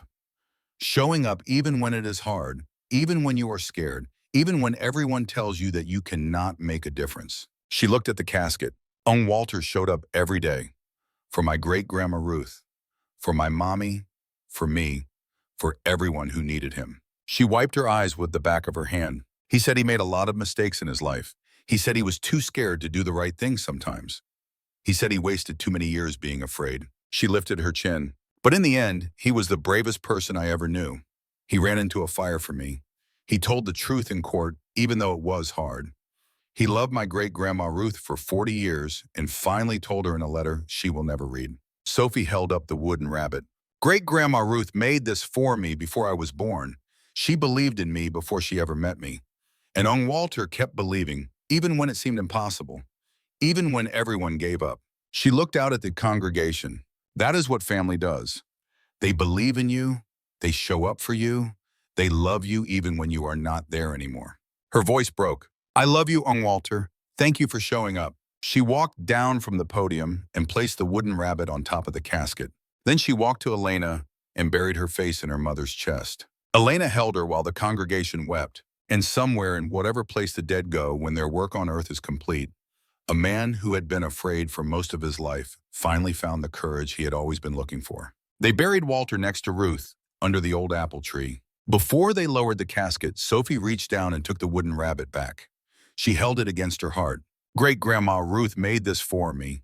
She whispered it so only Elena could hear. Walter would want me to keep it, to remember them both. The stone would read, Walter Simmons, beloved friend, faithful heart. But the real marker was the land itself, the garden he had helped build, the barn he had helped raise, the family he had helped create. Before they lowered the casket, Sophie reached out and took back the wooden rabbit. Walter would want me to keep it. She held it against her chest. He said great-grandma Ruth made it for me to carry forward. not to bury. Elena nodded, understanding. The rabbit was not meant to stay in the ground. It was meant to be passed on, generation to generation, a reminder of the love that had built this family. Elena stood at the graveside as the last of the mourners drifted away. Sophie was beside Ariki, the wooden rabbit clutched in her arms, and Daniela and Megan with baby Sophia in her arms. 4 women and a baby, a family built from broken pieces and stubborn hope. We should go home, Elena said it softly. There is work to do. They walked together through the fields, past the garden plots now heavy with fall harvest, past the new barn that had risen from the ashes of the old, past the house that Ruth had built and Walter had helped save. The porch was waiting for them. They sat together as the sun began to set, painting the sky in shades of gold and crimson and deep purple. Sophie pulled out her journal, the one she had been keeping since they arrived. She opened it to a fresh page and began to write. October 15th, today, we buried Ong Walter next to great-grandma Ruth. He was the bravest man I ever knew. He taught me that it is never too late to do the right thing, that love is worth waiting for, that family is not about blood, but about who shows up. She paused, thinking. We are 5 now, me and Mommy and Daniela and Megan and baby Sophia. Great-grandma Ruth would have loved this. She always wanted the house to be full of people who needed it. She looked up at the fields, at the garden, at the land that stretched out before them. Great-grandma Ruth said the secret to everything is planting things and watching them grow. I think I understand now. She was not just talking about vegetables. She was talking about people, about families, about hope. She closed the journal and leaned against her mother. We are going to be okay, Mommy. Elena wrapped her arm around her daughter. Yes, baby, we are going to be okay. They sat together as the stars emerged. 5 women on a porch Ruth Carter had built, watching the darkness settle over land that had been Carter land for 100 years. Tomorrow, there would be work. The garden would need tending. The chickens would need feeding. The baby would need changing. The community programs would need organizing. The endless daily maintenance that kept a farm running and a family growing. But tonight, in the quiet of an October evening, Elena let herself simply be. She thought about her grandmother, who had fought for her for years without ever getting to meet her. She thought about Walter, who had loved Ruth for 40 years and finally told her in a letter left on a dead man's lap. She thought about the iron gates of Hillcrest and the people who had laughed when she walked through them and the statistics that had said she would fail. She had not failed. She had built something, a home, a family, a legacy. Not because she was special, not because she was lucky, but because she had refused to give up. And because there were people along the way who had refused to give up on her. Ruth, Walter, Pat, George, Nathan, all the neighbors who had shown up when she needed them. And now Daniela and Megan and Sophie and little Sophia, the chain continuing, the seed still growing. Elena looked up at the stars, at the same stars that had shone down on this land for 100 years, that had watched Esther Carter plant her first apple tree and Ruth Carter fight her losing battles, and Walter Simmons sit on his porch with his regrets and his whiskey. They were all part of her now, their stories woven into hers, their sacrifices making her success possible. She thought about the future. Sophie grown and confident, Daniela helping other kids in the system, Megan raising her daughter on land that would always welcome them, baby Sophia learning to walk through rows of vegetables, to climb the apple tree by the creek, to understand that some things were worth fighting for. Generations stretching forward, seeds that Ruth had planted finally blooming. Elena closed her eyes and let the evening wrap around her like a blanket. She had come to this place with nothing. She was leaving with everything that mattered. Not money, not security, not the things the world told you to value. Family, community, purpose, love.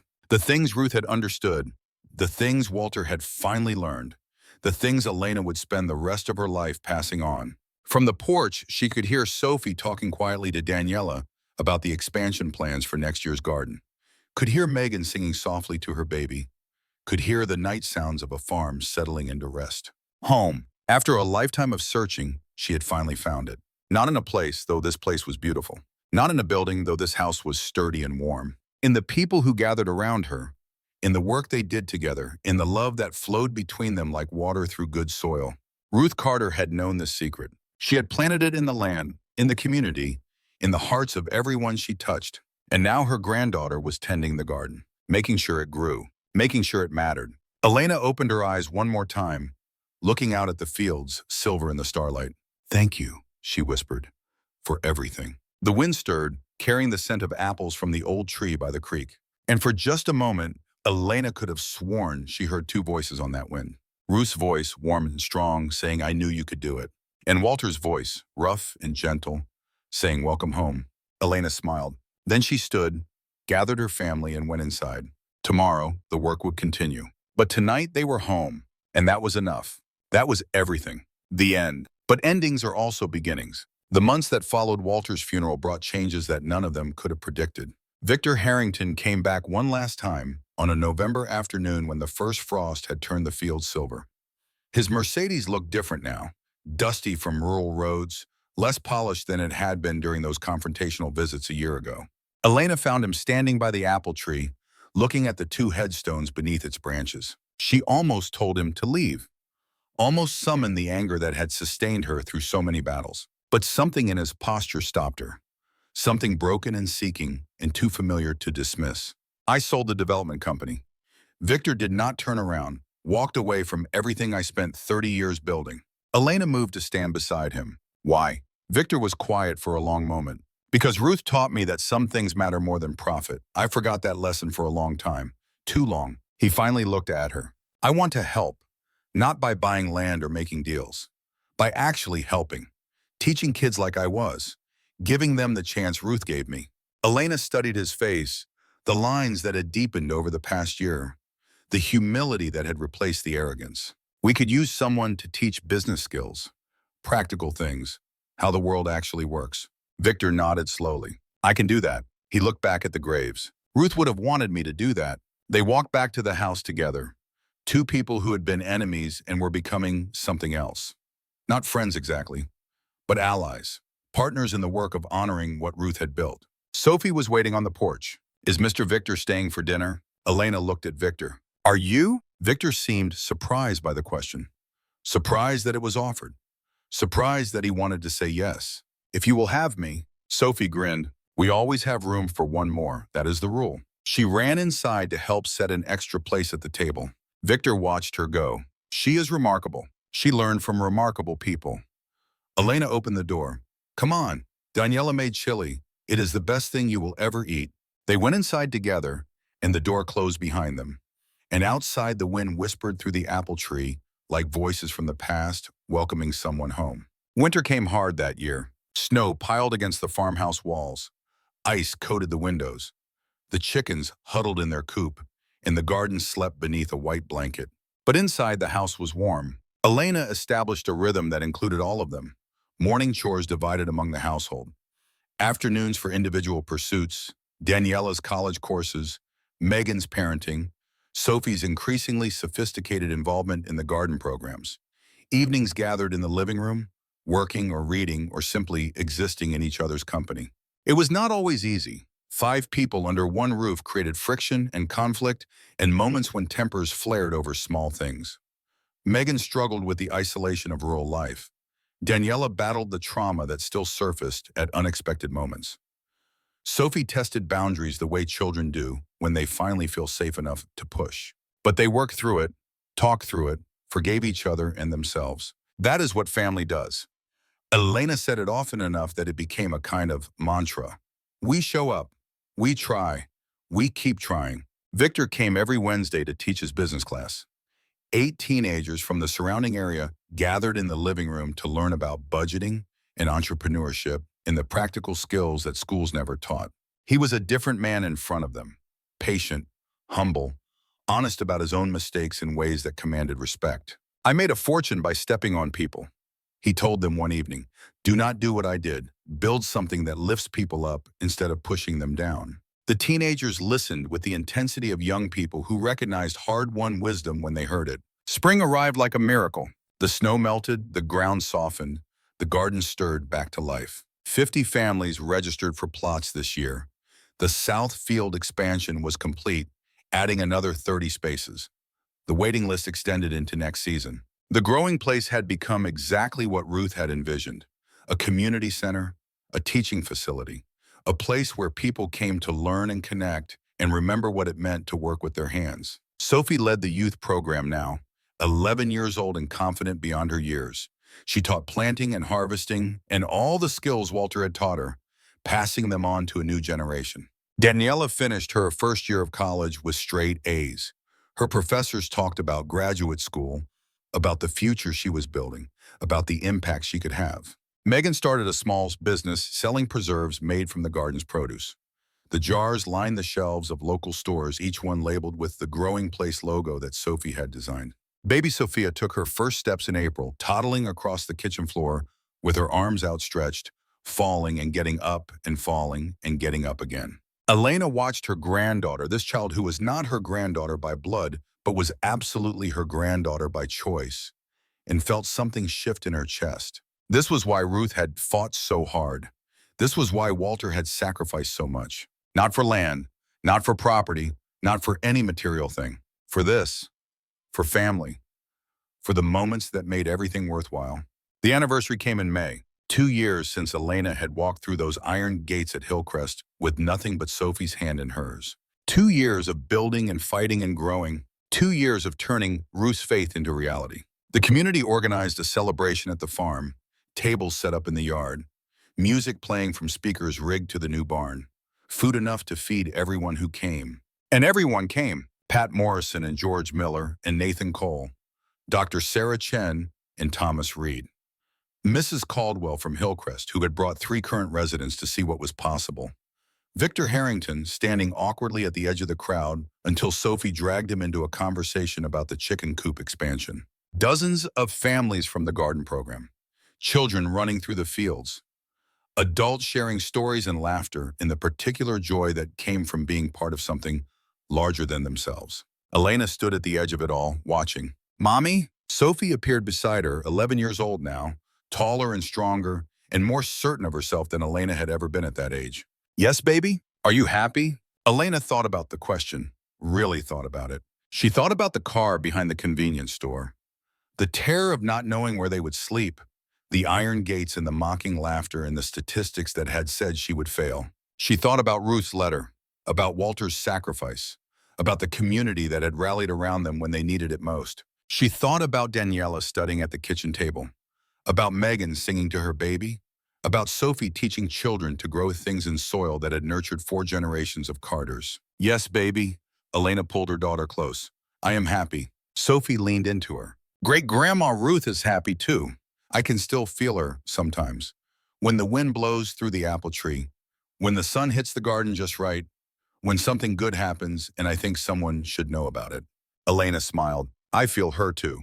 They stood together watching the celebration, mother and daughter, survivors and builders, and keepers of a legacy that stretched back 100 years and would stretch forward for 100 more. That night, after the guests had gone and the tables had been cleared and the house had settled into quiet, Elena sat alone on the porch. The stars were out, the same stars that had watched over Esther Carter when she planted her first apple tree, the same stars that had witnessed Ruth's battles and Walter's regrets and all the small dramas that had unfolded on this land across the decades.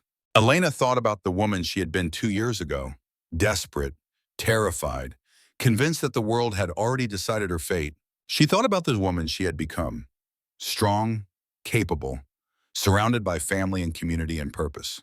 The transformation seemed impossible, a fairy tale, the kind of story that only happened in movies. But it had happened to her, not because she was special, not because she deserved it more than anyone else, because someone had planted seeds. Ruth had planted seeds in the soil and in the community and in Elena herself, even though they had never met, because someone had shown up. Walter had shown up every day, teaching and guiding, and eventually sacrificing everything to keep a promise he had made to a woman he loved. Because community mattered. Neighbors had rallied around her, returning the kindness Ruth had shown them, proving that generosity created more generosity, that help given freely came back multiplied. Elena pulled out her phone and opened the Notes app. She started typing. Things I want Sophie to know when she is older. Family is not about blood. Family is about who shows up. The statistics are real, but they are not destiny. You can be the exception. You can beat the odds. Help people whenever you can. You never know when you might need help yourself. Plant things and watch them grow. It works for vegetables. It works for people. It works for communities. Never give up. even when everything seems impossible, especially then. She paused, thinking, and remember that you are loved. By me, by Daniela and Megan and little Sophia, by the memory of great-grandma Ruth and Ung Walter, by this land and this community and everyone who helped us build this life. You are never alone, even when it feels that way. You are part of something bigger than yourself, and that something will catch you when you fall.